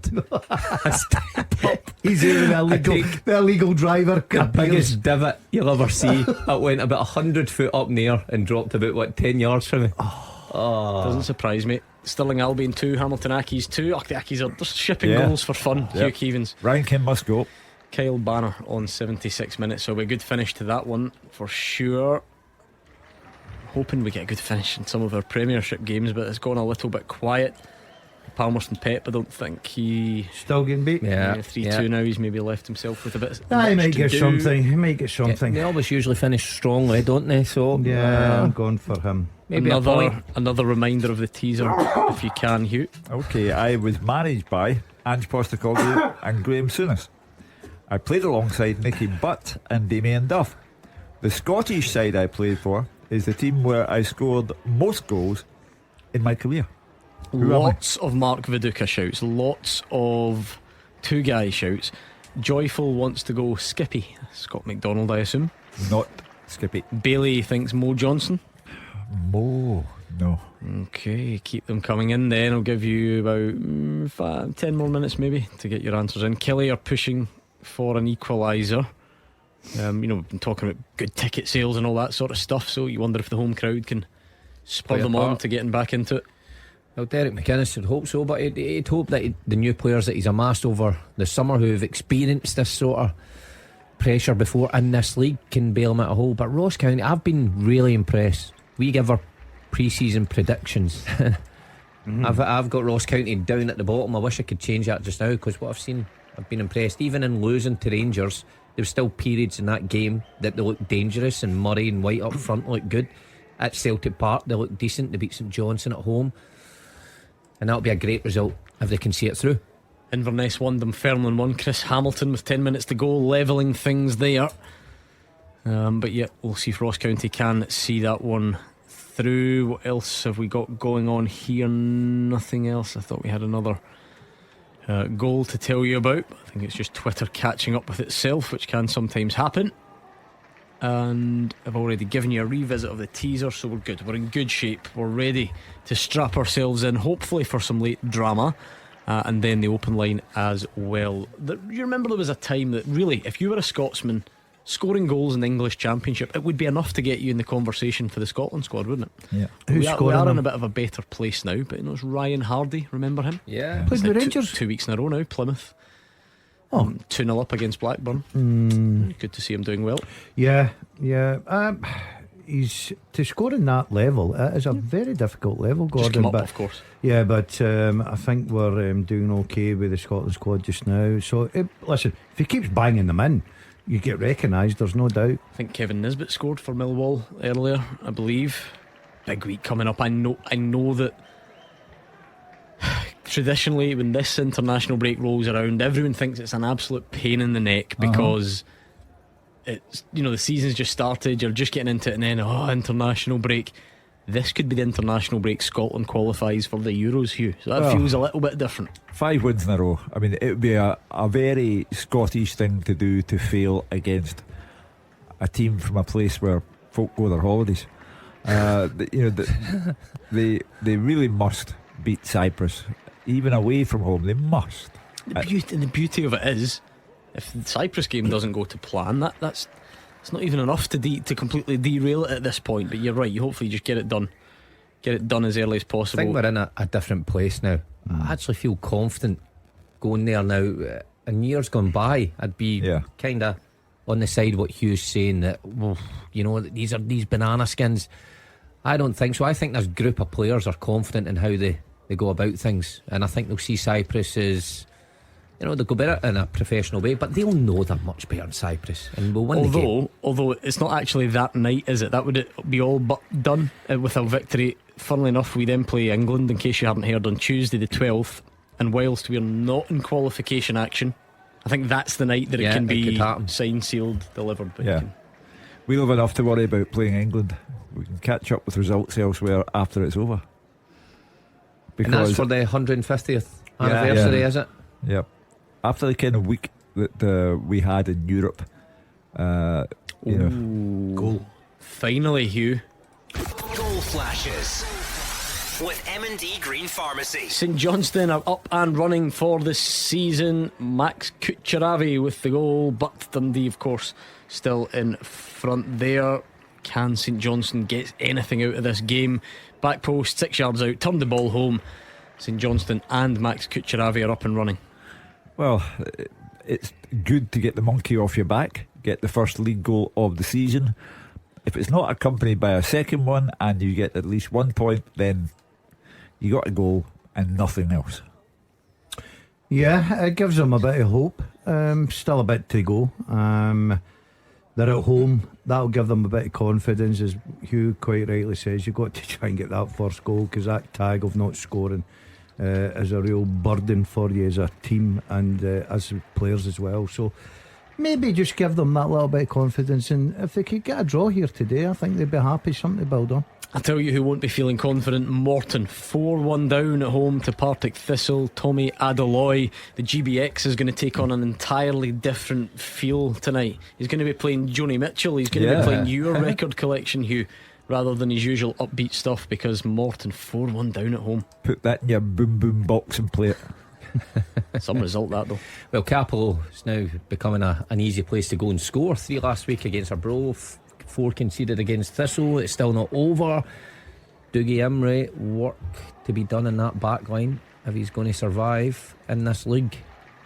Yeah, real sore one. I know they had personnel issues earlier on in the season. What did we say that day at Ibrox? 3 subs or something like that. Outfield subs it was. 4 up to 4 today. All 3 have been brought on already. 3 of the 4 have been brought on already. Those are outfield options, so tough time. Difficult to manage a squad with so little players in it, and when you really need experience, it's okay putting kids on the bench from your academy or whatever, but if they're not going to play any part, then what's the point? So Morton not have a lot of money to go out and strengthen their squad maybe, but I wonder if there'll be a few free agents kicking about now. Goal flashes with M&D Green Pharmacy. We have breakthrough in Livingston, and it's gone the way of the home side. Livy 1, St Mirren 0, and it is Bruce Anderson, a ball over the top. He races through a cool low finish, and again it's St Mirren. Talk about the teams that have started the season well, but now Livy are hoping that tag can be nailed onto them as well, because Bruce Anderson has scored. He's been like a man possessed since coming on, says David Friel, and he's got the goal. Well, another bubble bust. The real disappointment last week for St Mirren was losing that very, very late penalty goal to give Aberdeen an equaliser, and now it's gone wrong in West Lothian. Well, it's going to be checked, the goal, so we'll maybe wait and see if that one gets pulled back. An offside check probably, says David Friel, so we'll keep an eye. Wraith 2, Queen's Park 2, no VAR at that level to worry about. Lewis Vaughan has probably rescued a point for Wraith, unless one of the teams can go and kick on and win that in the closing stages. Yeah, good game that, back and forth. Just on our Premiership, I mean, that was the argument last year, wasn't it? That you had Celtic and Rangers, and then the rest were all a bit of a mix. There was no consistency. You'd get a team that would get a couple of wins, but then have a couple of defeats. And I know we're only 4 games in, but we're chatting about St Mirren, we're chatting about Kilmarnock, and now all of a sudden, doesn't it look so rosy for them after a couple of games? But I wonder if it's the season. But then it might, and that's the thing, isn't it? Yeah. So early, because I was like you, I really, really fancied St Mirren and Kilmarnock to kick on and have particularly good seasons. Now I'm not so sure, but then again they might just throw that back in your face in a couple of weeks and get back on it. It is still being checked. Now it is always worth bearing in mind that whilst you or I might think it's a very simple offside call, they might then be looking at, well, they will be looking at the attacking phase of play. Was there any foul in the build-up? When does the attacking phase of play begin? And it is offside, no goal. St Mirren have started the season brilliantly. They have, solid in defence, a great backline there. Stevie Robinson's building, got it spot on. Unlucky Bruce. He might feel, Stephen Robinson might feel, well, that's payback time for what happened with the Aberdeen penalty. But it's up to them now. They've received the break. So is the bubble still there? Inflated again? What would the opposite be of burst? The bubble is hanging in the air, blown back up. Yeah. Right, Stuart Finlay has scored a header, but it's been disallowed, and we think he's pointed to the spot instead, which is a novel way of doing things. So maybe try and find out exactly what's happened there. I mean, if the whistle's gone, if it's gone early, then you can understand it. But if the ball's like on its way into the net and you blow the whistle and pull it back for a penalty, wow, that'll be interesting. Because I was scared to say this earlier, but I feel like I've not really had much real VAR drama, refereeing controversy so far this season. No, don't think so. So the VAR at Kelly is now checking for a penalty. Okay, but hold on, the referee gave the penalty, but no, the ball was in the back of the ball ended up in the back of the net. Yeah, but I thought you said the referee pointed to the spot. He did. Yeah, so the referee's given the penalty. Sorry, yeah, and it is now a penalty. Okay, and Dan Armstrong is going to take it. Oh, your favourite? Yeah, he'll score. But Kelly's argument would be, sorry, Dan, the goal should have stood. Misses the penalty. Oh no! I told you. Wow. Well, there is extra pressure on your shoulders when something like that happens. Straight down the middle, keeper stayed, saved with the legs. Oh, I can't wait to hear Derek McInnes' take on all this. Should the goal not have stood, Gordon, then? Well, no, the ref, if the ref blows his whistle, so right, okay, so the goal cannot stand. But the argument would be stop it, retake. Kevin Clancy's checking again. Oh no. Play on. Play on. Alright, okay. Wow. Just before we've got any further drama, Hugh, let's round this off. Okay. The second half teaser with the scottishsun.co.uk/football for the best football news and opinion online.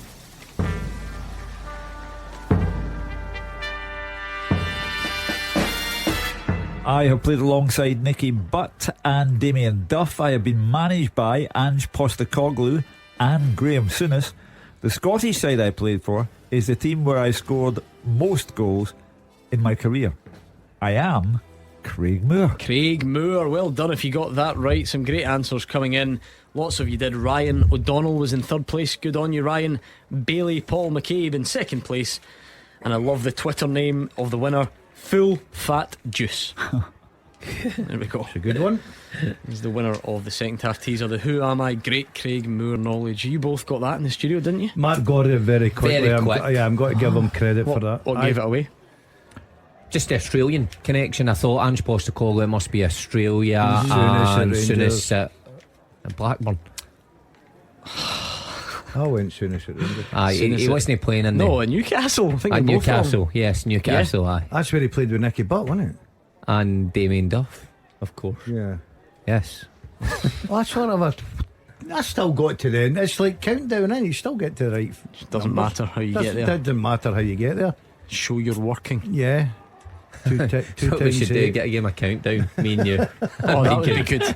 So see, you're I'd working. have some good letters. You'd have some good words, by the way. You've done FIFA.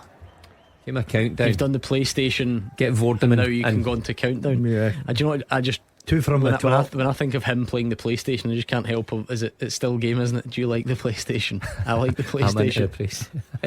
Never seen that. No. It's like when old guys get exposed to the concept of PlayStation. So that's what I think of when you. Well, funnily enough, actually, that does remind me. So yesterday, on my way in here, I love it. You know, we always talk about good celeb spots, don't we? Now these two, you're likely to see in Glasgow, but there's still something because they're like national treasures. You know, they've opened one of those Black Rooster chicken places in Finniston, just up from the Hydro. Nice in there. So I went in there yesterday on my way in here. Naveed and Bobby the barman are sitting having their chicken wings. Really? Brilliant. Love that. Great. Mm-hmm. Did you go and speak to them? Well, funnily enough, I was speaking to someone else and we were talking about the transfer window and Brendan Rodgers. I had just come from Lennoxtown. Yeah. And of course Naveed, he obviously has a real name, Sanjeev, is a massive football fan, isn't he? Yeah, so he was cupping his ear. And he got involved in the discussion about Celtic's transfer business. Oh, brilliant, that's good. Did you not get a wee selfie? No, I'm not like you in that regard. What did you choose off the menu? I've never had a Roosters. For some sort of chicken wrap and curly fries if you're taking note. It's got chicken wings. Black Rooster. Did you not have the mushrooms? Oh, it's a No, Roosters. I did not. No mushrooms in the menu, unfortunately. You. They because they've got some sort of show, I think, don't they, at the moment? Some sort of They stage do. show. That's right. Aye. We are. I think a lot of the cast are in it, apart from So Jack and Victor Arm. Jack and Victor Arm. Aye. Anyway, I'll be they were on their popping in way. there. They were on their way to Dumfries, I think, for the latest edition of That'd be good. That the show. Yeah. Hamilton Accies last minute penalty to win it against Stirling Albion, and it's saved by Stirling Albion goalkeeper. Full time whistles are starting to go. Have we got anything else? Well, I tell a lie. 15 minutes plus stoppage. Livingston. Tannadice. Tannadice. Yeah, What's apparently. it going to be at According to Livingston? Dave Galloway. No, but remember there was a medical problem in the crowd in the first half there. All right. Obalai's now got a head injury at Livy, so that one will be a while.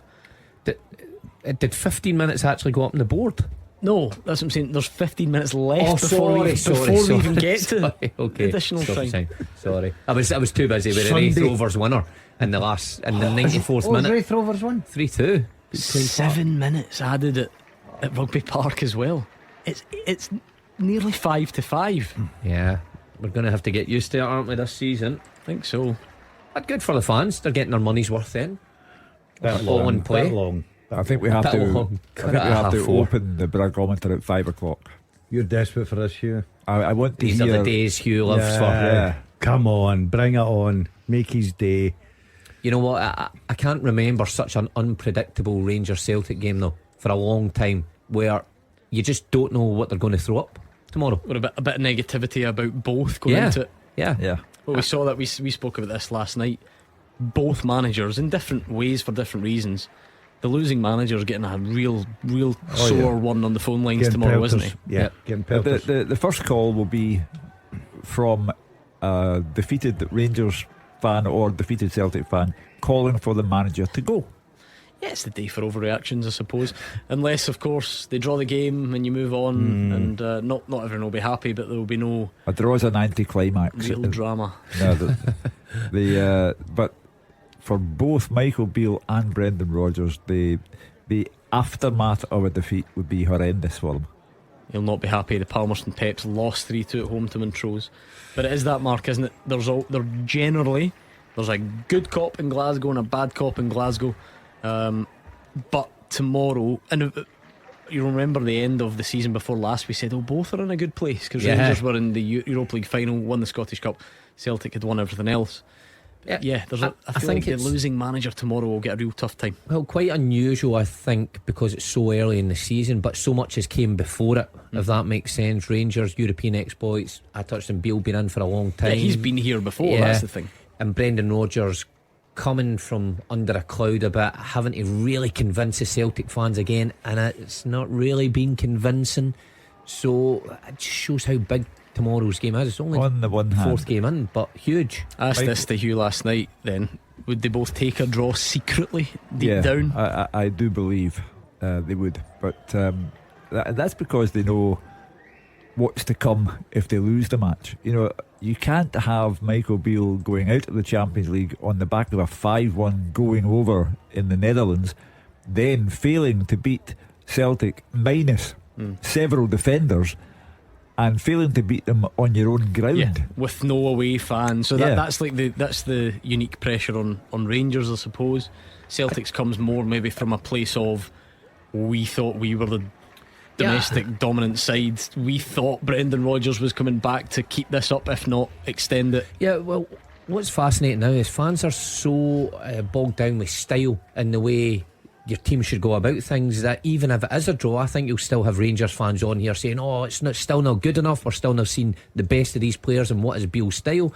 I think you'll have Celtic fans saying, well, it's a far cry from the attacking stylish football for Postecoglou, and it's not good enough. So it's a funny situation. Hold on.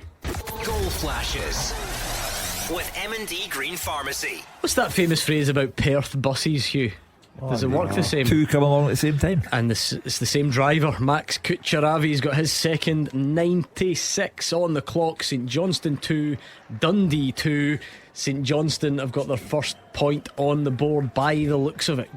Good character as well then. Well, yeah, Tony Docherty will be very upset to have a 2-goal lead over a team that can't score a goal, and then all of a sudden they find 2 against you. That's not good for Tony Docherty. Yeah, great for Stephen McLean though. Brilliant. He needed it. Yeah, because he's standing on that touchline. He's well aware of what the reaction was going to be, and he knew what the headlines probably are. He's probably thinking of the answers in his head, what he's going to say in his post-match, and all of a sudden 2 goals come along and it's a different outlook. So fair play to him, well done. Yeah, I mean, we always encourage everyone to gamble responsibly. Let's just say hypothetically there was a fun exercise this afternoon where Gordon Dalziel, Mark Wilson and myself tried to pick 3 draws. I'm feeling quite smug because that was mine. How are you two? Yeah, but you put me off because I went Livingston St Mirren. You went, no 2 in the Premier League. I says, right, I'll get in the Championship. No, I don't know. Yes, you did. Those words did not. Yes, you did. Don't. Well done. I not so well, Gordon. I went Morton. I've let the side down as well. Yes, you did.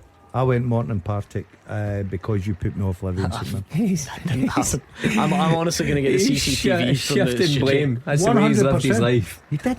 Let's go to full time, McDermott Park. Yeah, it's full time, and you can hear the St Johnstone fans singing and cheering at the end of this game, after a game where they were really outplayed for a vast majority of this 90 minutes, but they're absolutely delighted as they picked up a point with a goal by Max Kucheravi, his second of the game in the closing seconds of this match, deep into injury time, and it feels like a victory for the home side. And the Dundee fans to my left trudge out of the ground because they know this is a really good performance by their team. They look a confident side, were 2 goals up, they could have and should have been more, they were cruising. So Johnson grabbed a lifeline through Kucheravi after 82 minutes, but then just as you thought they were going to get the 3 points, Dundee conceded that last minute goal by Kucheravi. Dundee deserved the head at the break. Goal came 36 minutes. Owen Beck shot free kick. Finlay Robertson hung it up to the back post, and then Amadou Bakayoko, who was outstanding throughout the whole game, headed back across the face of goal. It crept into the back post, into the net. Scott Tiffany did swing at the ball. VAR checked to see if he got a touch. He would have been offside, but he didn't get a touch, so the goal was rightly given. Bakayoko almost had the other best effort of the first half, curled a left foot shot inches wide with Mitos scrambling, but St Johnstone didn't put any pressure at all on a Dundee goal. No surprise, 55 minutes, Steve McLean brought on Kane, Kucheravi and McPherson on for Costello, Smith and May, and the 3 substitutes all made a big impact in the game, but that wasn't until later on. Dundee still more likely to score. Bakayoko cross caused problems. Mitos pushed it away, hit Robinson out for a corner, and from that corner Owen Beck, brilliant in swinging corner. Ricky Lamy on debut, headed home from 6 yards unchallenged. In 64 minutes, it should have been 3. St Johnstone trying to play from the back. Meathoff tried to pass to McClelland. He was slow on to it. He lost the ball. McCowan set up Tiffany, threw 1-on-1 with the goalkeeper, but the big Bulgarian goalkeeper Meathoff redeemed himself and touched the ball wide. At this point, St Johnstone were really rocking.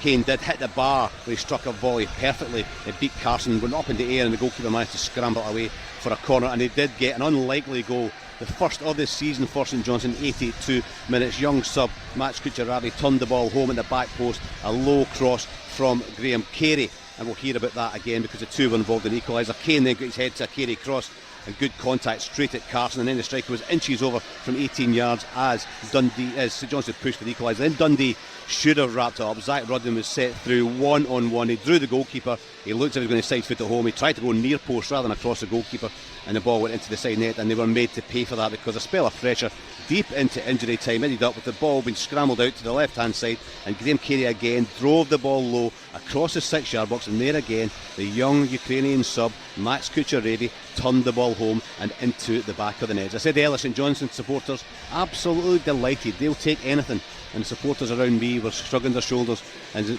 breathing a sigh of relief because they know a point was not deserved here. Dundee should have got all 3, but sometimes that's the way football goes. Full time at McDiarmid Park, St Johnstone 2, Dundee 2. And there's been a late one of these. Goal flashes with M&D Green Pharmacy. And Livy have scored this time. Livingston 1, St Mirren 0. De Lucas with the goal. It was a deep cross. The ball come back across the goal. It's a tap in the end. And David Martindale absolutely loves it. Nearly done there, and it is finished at Kilmarnock. Gabriel. Full time here in Ayrshire, a massive 1-0 win for Ross County over Kilmarnock thanks to Simon Murray's second half header. But it will be a hugely controversial one as well after Killy appeared to equalise Stuart Findlay with just 10 minutes to go, only for referee Kevin Clancy to disallow the goal, award Killy a penalty, and then Daniel Armstrong to miss the resulting spot kick. A game that was dull for long periods ended up full of drama, much of it surrounding the officials. It was a ragged first half, a few chances. The biggest moment was when Clancy pointed straight to the spot after Murray appeared to be nicked by a Killy defender. It did seem to be soft, and the Killy players were certain it wasn't a penalty. Once Clancy was sent over to the monitor by the VAR, he only needed a few looks at it to reverse his decision. No penalty. Half-time came and went before Murray scored that all-important goal in the 53rd minute. A great header from a brilliant out-swinging Jan Dander free kick. Good movement. He met the ball well, heading the ball into the near post, back across him, and he celebrated in front of the 100 travelling county fans. On the hour mark, it was a massive chance to make it 2 for the visitors. Jack Baldwin, marauding up the park, got the better of Robbie Dees in the Killy box. He pulled it back for Jordan White, 10 yards out. You'd have backed him to score every time, and he leant back, put it over the bar. It is an absolute sitter.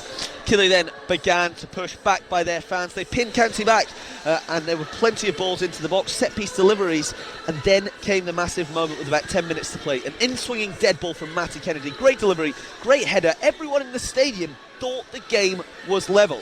Everyone, that is, except the referee, who had blown his whistle and pointed to the spot. Now, Kevin Clancy must feel that he blew it before the ball was in the back of the net, but it must have been so tight, Gordon, and you wonder why he didn't just let the play naturally end before then pointing to the spot if he felt it was a penalty. A penalty for pulling someone's jersey in the box, it must be said. But anyway, Dan Armstrong stood over the ball, extra pressure of course, and he passed it down the middle, saved by Ross Laidlaw's legs. Laidlaw then made another huge save, this time from Marley Watkins. Killy couldn't create any more clear-cut opportunities. You've got to say, County really, really impressive defensively today. Killy needed to do so much more going forward to find the back of the net. This win is marred, of course, by that controversial decision. McInnes not happy at full-time, discussing it with Clancy as he went down the tunnel in front of me. And the supporters here not at all either. Full boos from the home crowd as the full-time whistle was blown. And their impressive start to the season is starting to look like a more average one now. Just 4 points after 4 games, whilst Ross County are up into the top half. A brilliant result for Malky Mackay's men. Full-time at Rugby Park, Kilmarnock 0, Ross County 1. Very keen indeed to hear what Derek McInnes has to say after that one. It looked like Livy had won it, scoring right at the death against St Mirren. However, goal flashes with M&D Green Pharmacy. I think it was your pal from the school gates who got the final touch, Alex Gogic, and he has hauled St Mirren level in. I mean, it's 5:05, for goodness sake. That shows you how deep we've gone into that game. Still waiting to be 100%, but we think Gogic and St Mirren are level. I was just about to wax lyrical about David Martindale, the miracle worker, and I was just about to say they've now got 1 point more than Rangers, and they're now level on points with Celtic, and then the carpet was pulled from underneath his feet. What an end to the game. I mean, nothing happening for so long in that one by the sounds of it, and then it just burst into life from the 89th minute on. 2 goals takes us right up to 96 minutes. Time for a winner. Oh, why not? The way this has gone so far. The St Mirren fans in the away end absolutely loving it. I actually think it's maybe an own goal. I think Gogic has a header back across goal, which deflects in either off. I think maybe Obalai. Either, it doesn't really matter to Stephen Robinson. He'll be delighted. Nashmani. Stav Nashmani. Yeah, perhaps. Anyway. Yeah. Wasn't Gogic. No, his header, the initial one, back across the face. But there we go. Still an incredible ending to this game, Hugh. We said we'd been lacking drama, not anymore. Put St Mirren top of the table, albeit for a few hours.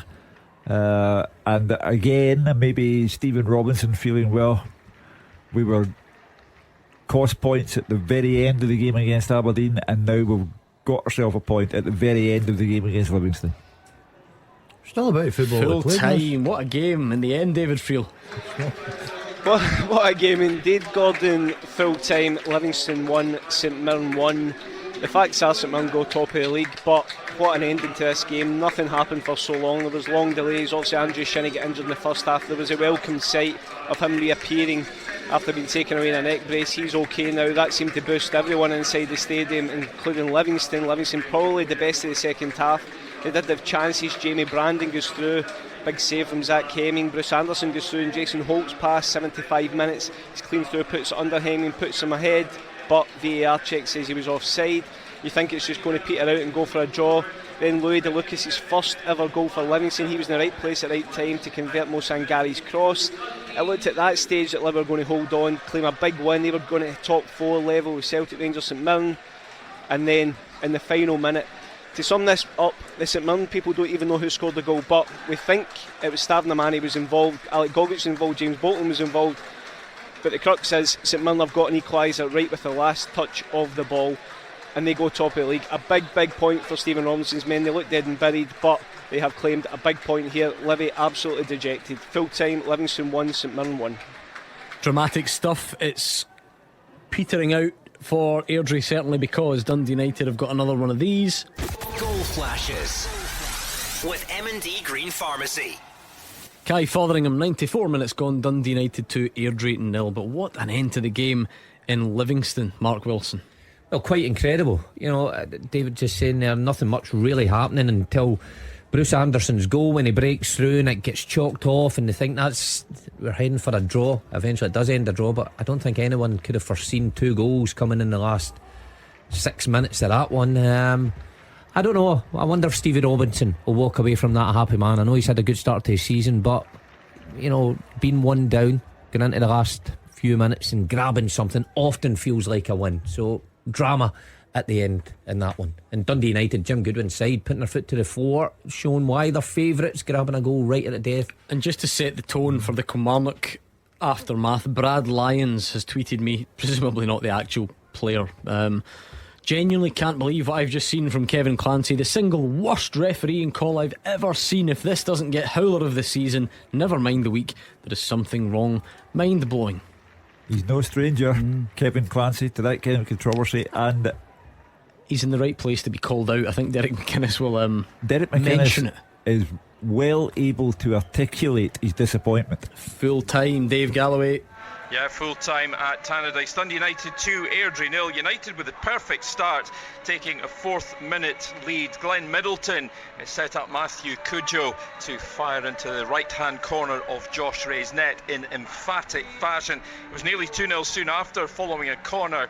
Louis Molt's diving header striking the woodwork from a tight angle. But Callum Gallagher wasn't far away from equalising, hooking an effort narrowly over from outside the box. United well on top, and Molt hit the post again with a glancing header from Liam Grimshaw's lovely ball in. McGregor passed up a good chance for Airdrie when he burst through, only to shoot across goal and wide. Louis Molt fizzed a header just past at the start of the second half. Airdrie, though, looked a different animal after the interval. They were looking far more threatening. Teenage debutant Liam McStravick going close after a fine flowing move. His angled drive fingertipped over by Jack Walton, and they almost scored once more when Callum Gallagher's effort was cleared off the line by Declan Gallagher.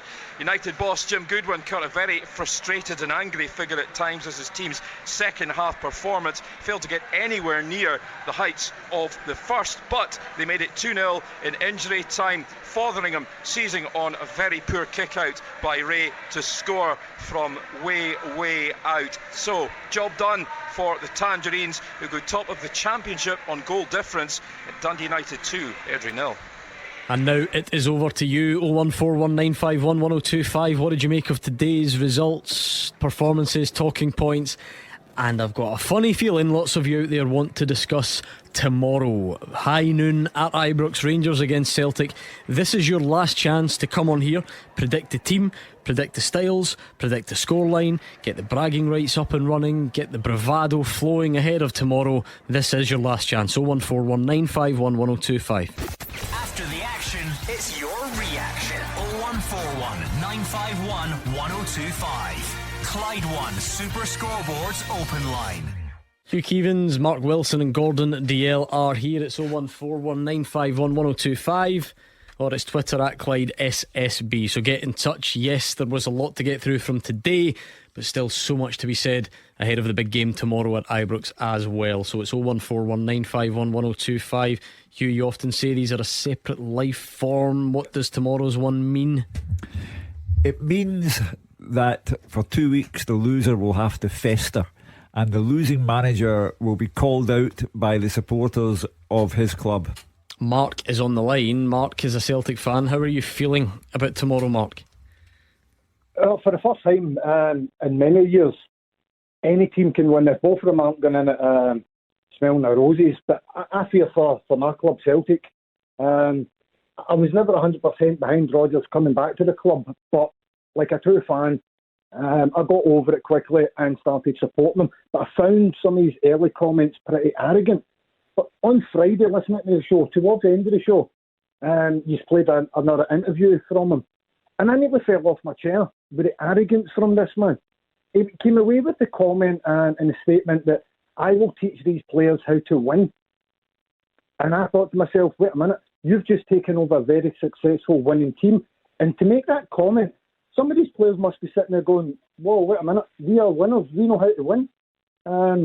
So I just think Rodgers has come back with a very, very high sense of esteem of himself. He is a great manager, and you've got to be confident, but I just think he's come back with totally the wrong attitude, totally the wrong outlook. He's here for him. He's not here for Glasgow Celtic and the family of Glasgow Celtic. And that comment on Friday, I don't know why more people haven't jumped on that. That was so selfish. I'll tell you what I'll do. I'll play it for you in a second as soon as I find it, Mark. So whilst I do, what in particular in terms of the football match is it that's worrying you tomorrow? It's Rodgers, the way he plays, slowly out from the back. He's got these players who thrive on attacking. And I don't say come in and play the exact same way. He's a different manager, he's got different tactics. But to come in and change it as much as he has, as quickly as he has, has been a bit surprising. And also what really disappointed me this transfer market, under Ange, it was bish bash bosh, we got the players in and we cracked on. Again, we left things to the last minute, and I'm not 100% confident we've got players in because we liked them and we wanted them. We've got them in because we've had to get them in. And I don't know, I do fear. I fear for the season, not because of the players, I just fear for the season. Unfortunately, because of that clip that you're going to play again, I just think Brendan Rodgers is here for his own aspirations and nothing to do with the club. Like I said, a couple of his original comments when he was asked, "Or do you apologise to the fans, or do you feel sorry for it?" The way he spoke, I kind of felt that's selfish. But what you're just about to play now, the comment, "I will make these players know how to win." Celtic fans, listen to yourself and make up your own mind. I think you may have misinterpreted his words, to be fair. I think he was talking about all of those who have come in the transfer window, and there have been many. And he is also talking about his body of work. If you remember the interview, and you clearly do, he was speaking about his body of work. His body of work at Celtic is undiluted success. He contested 7 trophies and he won all 7. I also don't know why you're getting personal here to say that he's not come back for Celtic, he's come back for himself. If Brendan Rodgers fails to win the league and has a very difficult Champions League such as the one that Rangers had last season, Brendan Rodgers' reputation will be in tatters. So he is taking a major chance on himself, and he's got to make it work. But I'm afraid that Mark is one of those Celtic supporters for whom it's personal. They didn't want him back. They called him everything under the sun, a fraud. We had a caller on here who referred to him as Judas. And I think it's very unusual for a Celtic manager to begin in the role, albeit for the second time, with a high element of the Celtic supporters hoping that he fails. Mark and Maryhill, what do you think? Definitely don't hope he fails. I'm not one for slapping myself in the face. I hope the man succeeds for whatever reason. I just hope my club succeeds. And he's the manager of my club. Like I said, it took me a couple of days to get over the fact that he was coming back. I'm not that bitter that he's back or anything. I'm a mature adult. I got over it and I support him. But I'm also listening and I'm watching and I'm looking. Same as I did with Ange. First couple of games of Ange wasn't playing too great, and I'm starting to think, wait a minute, have we done the right decision here? But slowly but surely things changed. Obviously my attitude's changed, and I really hope my attitude changes this time with Brendan Rodgers. I'm only commenting what I'm seeing from him at the moment and the way that my team's playing. And that comment was from, he was talking about every player at the club, not just the players that were just brought in. If you play it again, I don't know if you'll play the whole clip again, but that definitely wasn't just about the players that he's brought in. Let's hear from it. Let's hear it. Listen, I'm not here to jeopardise the strategy of the team or lock the team and myself into anything that would fail or not work. It's just time. I don't really want to go on about injuries, but there's injuries to key players that can really make the system function, of course. But I've absolutely no doubt. I know how to win. I know what it takes to win, and I'll show the players how to win. It might not be in the first game of the season, but over the course of the season and over the course of my time here, I believe we'll do that. But it's just little details of, like I say, of what will improve with the players as we work forward.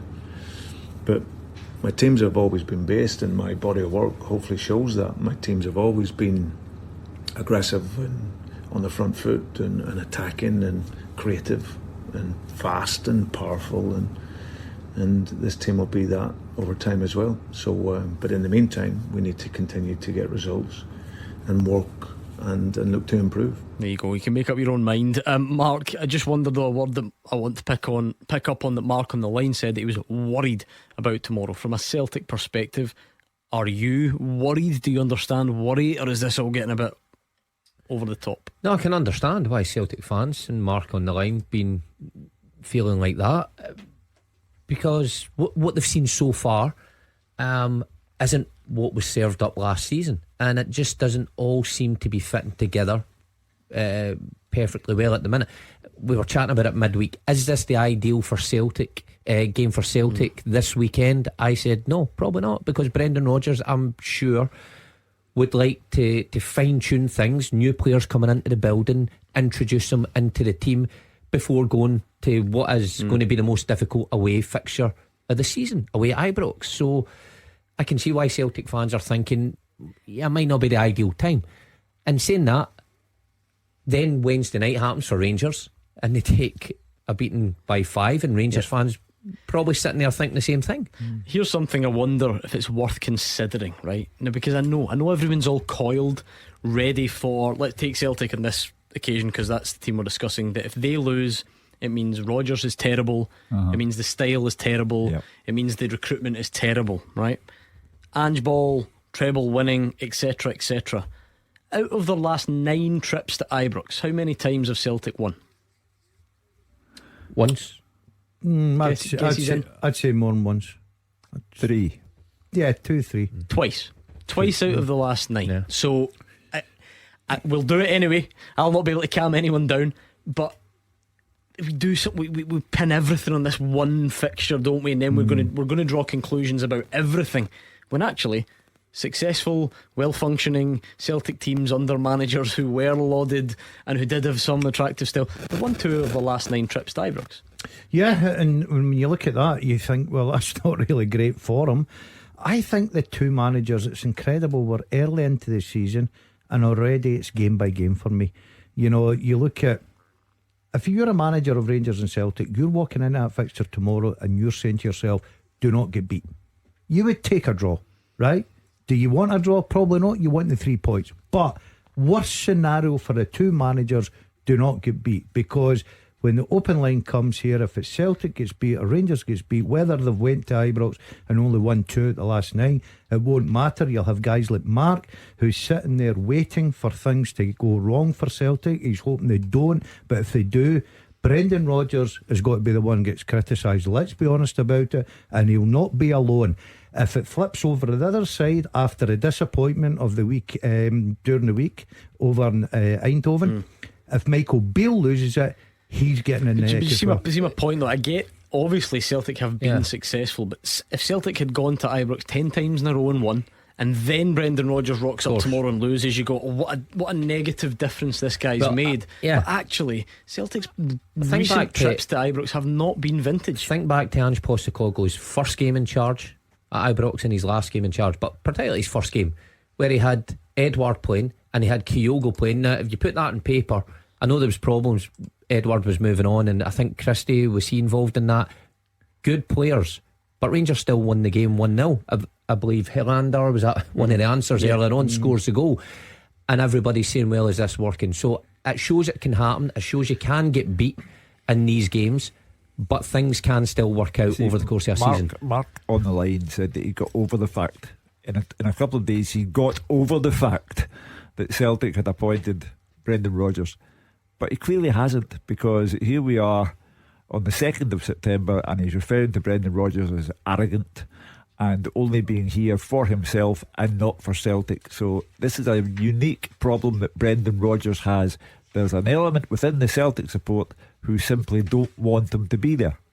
Come on then, what are you thinking ahead of tomorrow? We'll do more next. The games are over. The talking begins. 0141 951 1025. Clyde One Super Scoreboard's open line.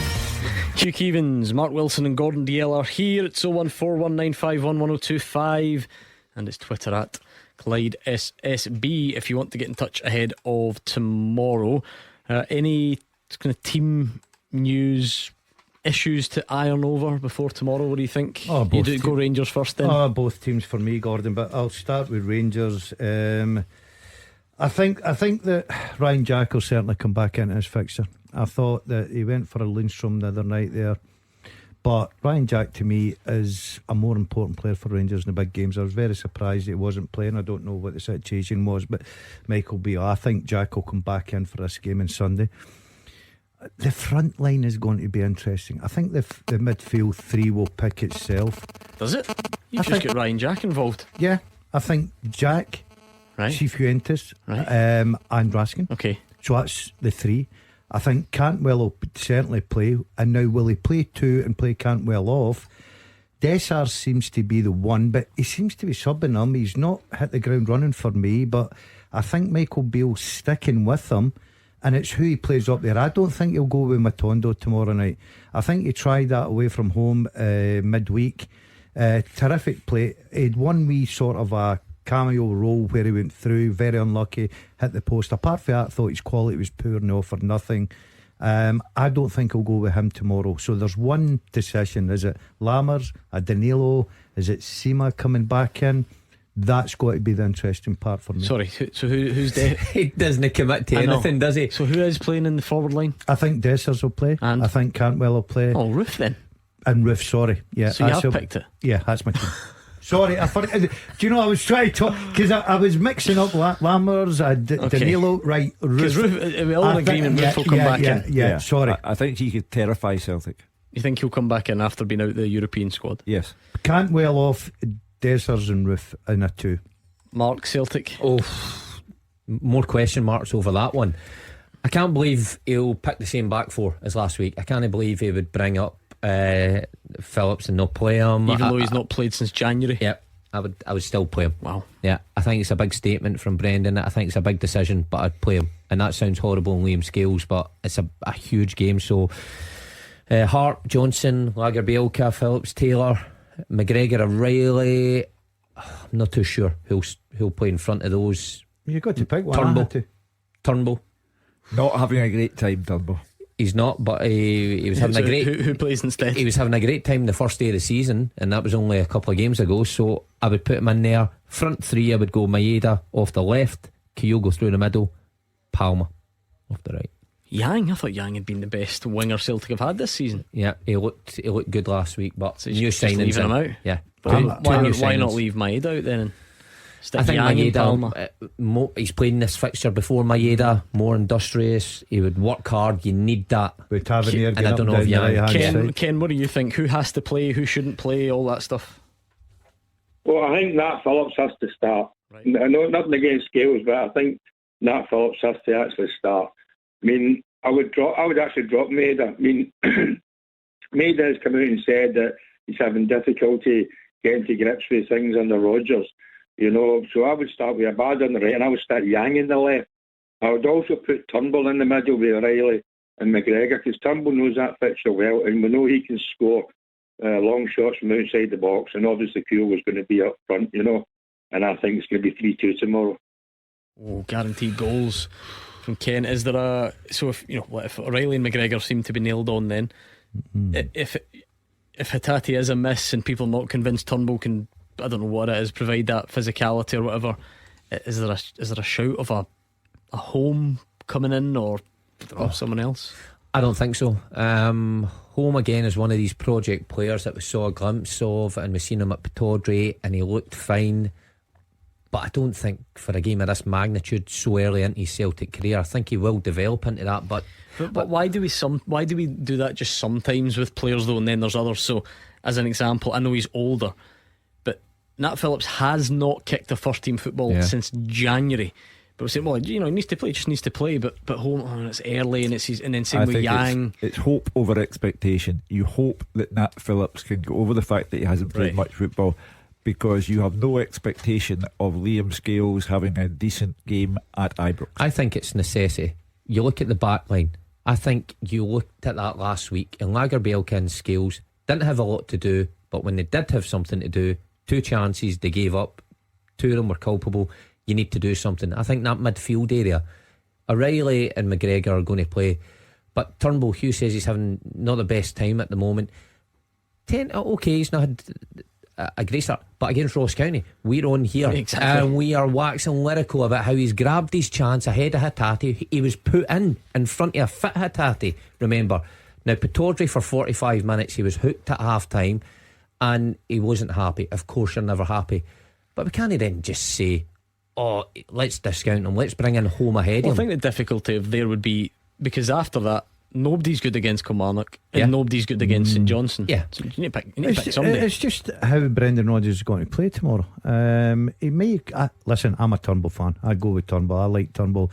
I know what Hugh was saying about him, but I think he's just got something. His locker set plays as well, dangerous, Gordon, can get you goals from outside the box for range. I just think he can pick that pass. I totally agree with Mark. I would be putting Phillips in there all day long. I know he's not played right, but adrenaline will get him through most of this game tomorrow, because when you go out that tunnel, you've not played in this game, it hits you. Ken, where's the confidence coming from? Because there's been a fair bit of negativity in recent days or weeks. Where are you getting the confidence from? I mean, both teams have not had the best of starts, and Rangers have got more players that are trying to gel in with the squad, and we've got. I mean, most of the guys in the squad team tomorrow will have played together. Maybe Nat Phillips is probably and Yang are probably the only two that haven't. Where Rangers have got 4 or 5. So plus they've had that exertion in the midweek and that European side. So hopefully we can tire them out earlier. Well, it's entirely possible. Rangers, I suppose, in recent seasons have done actually all right against Celtic, coming back off European exertions. You mentioned, I noticed Borna Barisic went off injured, but he seems to be fine. Yeah. What are you laughing at? I've seen that before. I was not expecting him after midweek that he'd be in the squad tomorrow. But obviously he's made a remarkable recovery, and I'm delighted for the boy. I like Barisic, I've always said that. But it wasn't necessarily meant to be. I wasn't going to stop there, but you just started laughing. So that bit obviously picks itself for Rangers. It's a bit kind of further forward. And what impact does Europe the other night have on this fixture? Does it at all? Does it roll over? No, I don't think so. I don't think travel in the legs and all that nonsense, I don't think that affects him. But psychologically, it's never easy coming off the back of getting beat. Never mind shipping 5 goals against anybody. Take away European football, get into your next game, the spotlight is firmly on you.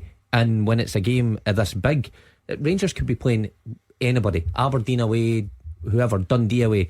The spotlight's on them because they shipped 5 goals, and particularly in the defence and how they go about that. So it's huge. That becomes then difficult. You've got a point to prove. On the other hand, it gives you something to purely focus on. It's such a monumental game that it sometimes drags you through when you're feeling a bit mentally tired.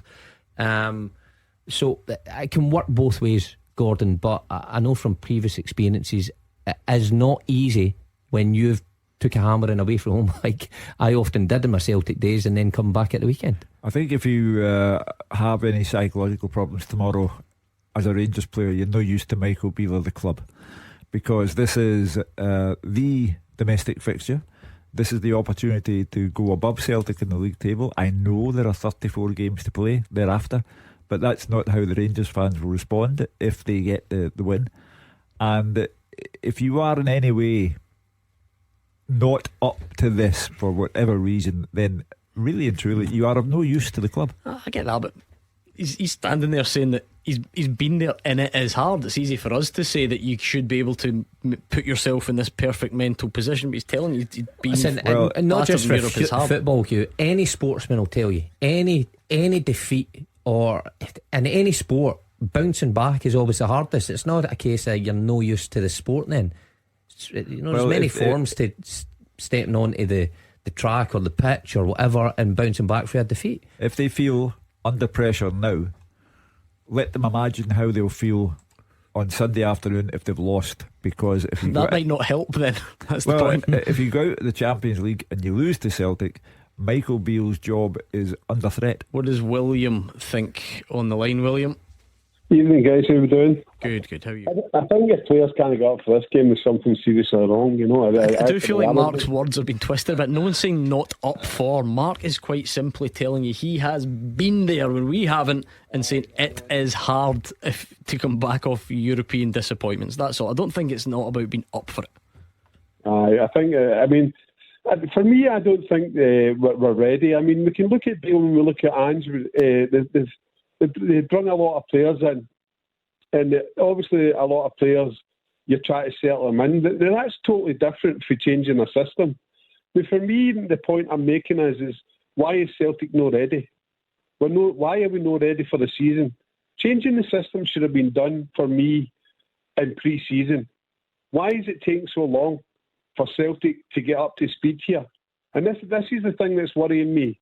It's not a case that in 2, 3 weeks, 4 weeks down the line, we eventually get up to speed, maybe in time for the Champions League.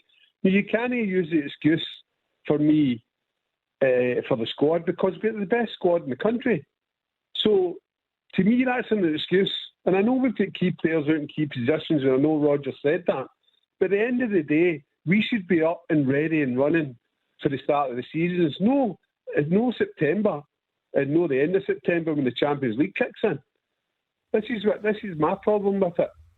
Well, he cannot Brendan Rodgers legislate for losing Nawrocki, Cameron Carter-Vickers, Stephen Welsh, Rio Hatate. So he has been unfortunate. The new signings that have been brought in, as I said earlier, they're apprentices and not time served. But he's going to have to rely on them. One or two tomorrow, I suspect, because the game is here and now, and the Celtic supporters, like yourself, will not settle for anything other than 100% endeavour. I think Brendan Rodgers, in that interview that you played there, Gordon, addressed that situation, that he can't legislate for key players who, when they're injured, disrupts the system or the flow of play. Of course he would like everybody there that he's worked with in pre-season who understands the shape, but when you're bringing in Nawrocki and playing him the next game, if you're bringing in Lager Bielka and playing him a couple of days after he arrives, if it's tomorrow with Phillips, if it's Palma, then of course that's going to have an effect. And managers, will hope that they get everything right in pre-season, day one of the season, everything sparkling.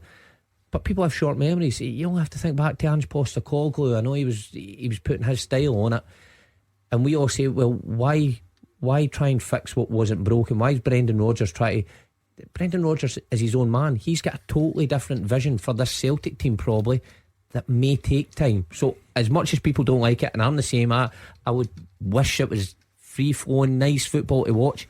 It's a bit of a grind at the minute. I think you've got to wait till tomorrow, Mark. I think we get carried away and put the sort of a negative spin on this so early, and I know how important the game is before everybody goes, but you look at Celtic, why we're not up and running. Celtic go to Ibrox tomorrow and say they got a victory.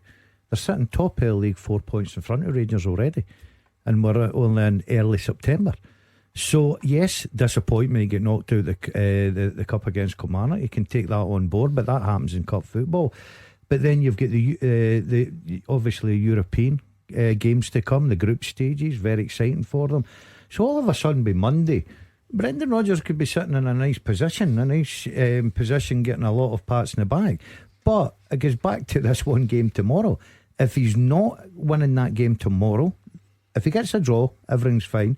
If he does not win that game tomorrow, he will come in for a lot of criticism. That's the nature of the job if you're Celtic Rangers managers. Okay, 01419511025. It's a big week, it's a big weekend, and of course we're taking things to new heights next week as well. Quite literally, let me remind you that DL, Wilson and myself are going to abseil down at Silverburn this Thursday, 7th of September, to help Cash for Kids. And if you'd like to sponsor us, you can donate at the link on our socials or head to Clyde1.com/cash for kids. You can get all the details. Not only that, you can get involved yourself, so please do. And remember, it's all about helping local children who need your help. We'll take more calls next. After they play, you have your say. 0141 951 1025. Clyde One Super Scoreboard's open line. Mark Wilson, Hugh Keevins, Gordon Dalziel, all here, and I can sense it. This lot are excited about tomorrow. We'll be here bright and early, looking forward to the big game at Ibrox. It's actually a good afternoon. Aberdeen Hibs and Hearts Motherwell later on as well. But Charlie is a Rangers fan, so he's only got one of those games on his mind. Take it away, Charlie.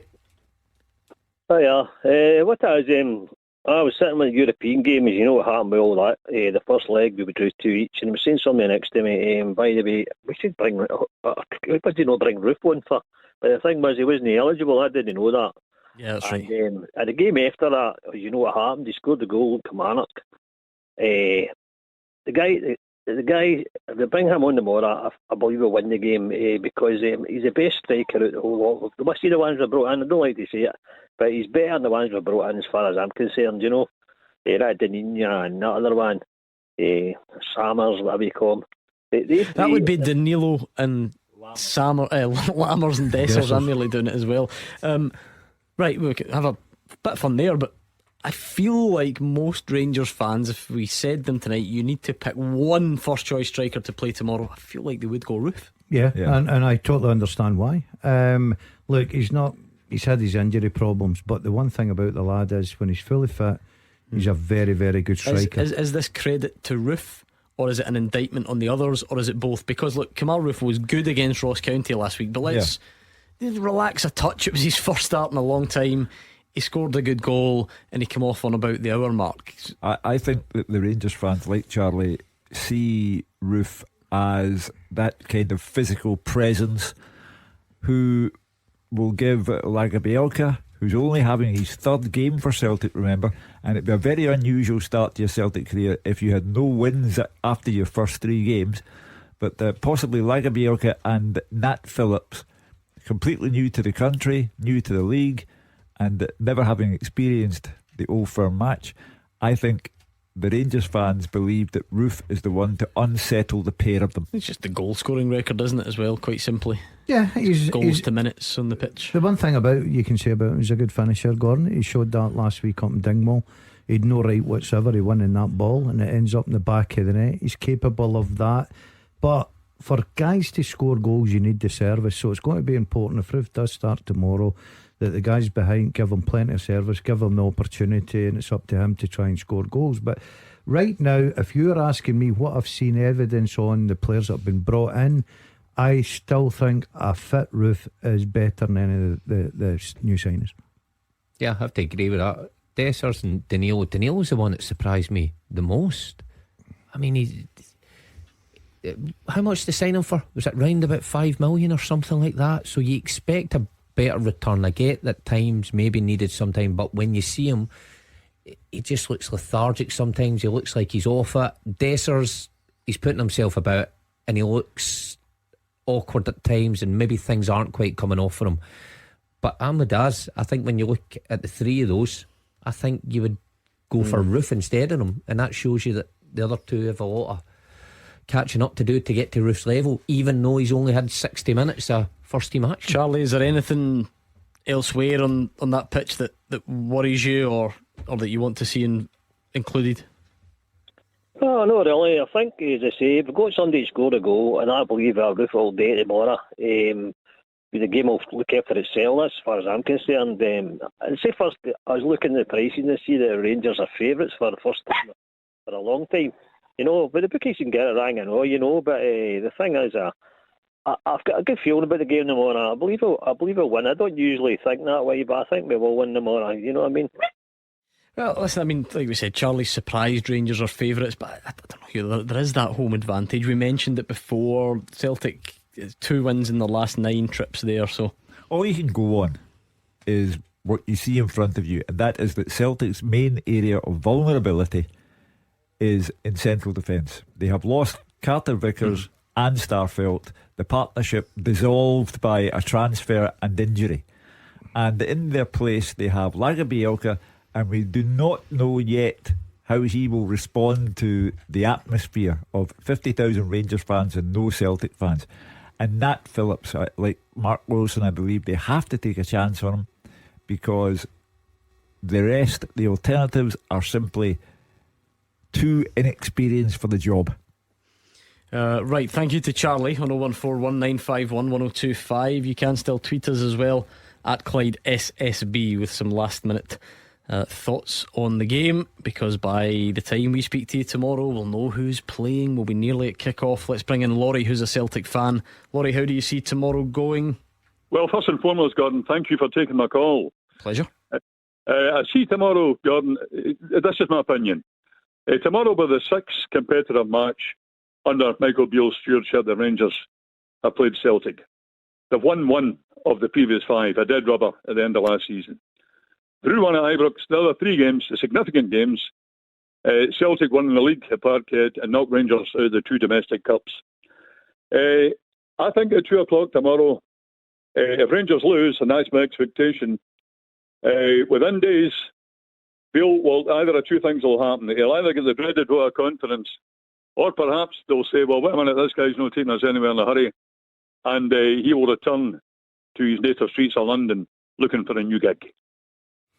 Well, what has happened in the past is factually correct, Laurie. However, what has happened in the present day alters things, because all of that was under Ange Postecoglou, and Celtic are transitioning under Brendan Rodgers, and the transition thus far has been on the painful side. It's meant a cup elimination, The last 2 games Celtic have failed to score a goal. The fact that they couldn't score a goal against a hapless St Johnstone at Celtic Park doesn't look good. So I think the past is an irrelevance, because too many things have happened, and it's the present, and the present adds up to a difficult time for Brendan Rodgers based on injuries, the loss of key players like Carter Vickers and Hatate, and the fact that Rangers have home advantage with no Celtic fans on the ground. It would look dreadful for Michael Beale were he to lose to Celtic, and it would be some result for Brendan Rodgers if he pulled it off tomorrow. Laurie? Well, you know, I don't share Hugh's pessimism or gloomy comments. The last time I looked, Celtic were top of the league, a point ahead of Rangers. You know, there's an awful lot of negativity that seems to be aimed at Brendan Rodgers just now. And admittedly, some of it is internal. But we're only 4 games into the season. The guy's a proven winner with a proven track record. I think the last time Rodgers was in town as manager of Celtic, they played Rangers 13 times under his stewardship. I could be mistaken, but I'm almost certain Celtic won 10 of them. 2 were drawn, and Rangers had a solitary success. Do you think Rangers are a bit better now than then, Laurie? Activity about Brendan Rodgers. Do you think Rangers are maybe a bit better now than they were then? Marginally, but we'll find. But tomorrow, will tell us plenty more. But I'm very confident about a Celtic victory tomorrow. Laurie, just quickly go and update your league table and have a look. Poor St Mirren, Laurie. They're top of the table. See, it's that Glasgow thing. That's what happens. Good answer, Laurie. Yeah. Thank you very much. There, I better hang up. Very pessimistic when it comes to St Mirren, Laurie, I thought. Last time I looked, yeah, you've not looked for a while. But I'll tell you what, it's going to be which man, if there is such a thing. We had fun with Hugh and Kenny on this last night. Which manager is worst hit by a defeat tomorrow? Beale for me. Yeah, Michael Beale. Games at Ibrox. Just took 5 midweek. I keep coming back to it. He's been there 10 months, so he's not just new in the door. He's a master squad that the Rangers fans weren't happy with a couple of weeks ago at home to Morton. One good result away at Dingwall doesn't make for a good start to the season. So if he gets beaten tomorrow at Ibrox at home, I think he's the worst off. I think they're both in the same camp. I think Rodgers will get an absolute pasting on this phone in if he loses this game tomorrow. There's already people there that have had to be sort of convinced of his homecoming, and losing at Ibrox and the way they've been put out the cup by Kilmarnock will certainly not help his reputation. That's not to say though Brendan Rodgers won't get a battering on these phones if it goes wrong for Celtic. Of course he all will, day long. yeah. And there'll be calls for him to go, because there is this unique business going on of Celtic supporters who did not want him brought back. I do. You're not wrong, because we'll hear every opinion, but at the same time, like, there's probably a slight responsibility on us to say, right, well, it's the 4th league game of the season. I understand that, and I would be the first to say it. Yeah. I'm talking about the fans, and some fans can't get over Brendan Rodgers leaving mid-season. It doesn't matter what happened thereafter, and that no harm was done. They'll not lose their jobs, Hugh, that's for sure. And listen, I need to do this quickly. Happy 55th birthday, Angela Cairns. She's just out of hospital. Take care, kid.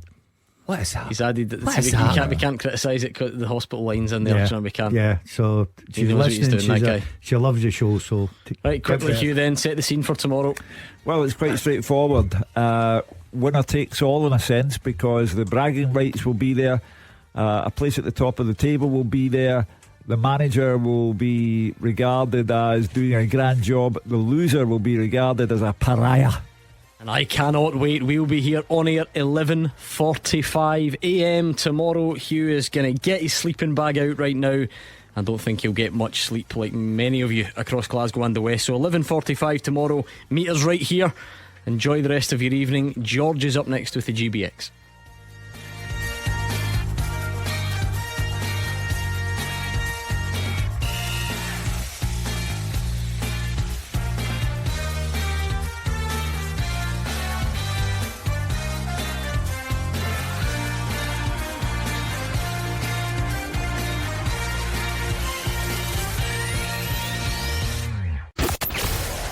The Clyde One Super Scoreboard Podcast with Lucas Land Rover. Buy your next car or book your MOT service or repair online.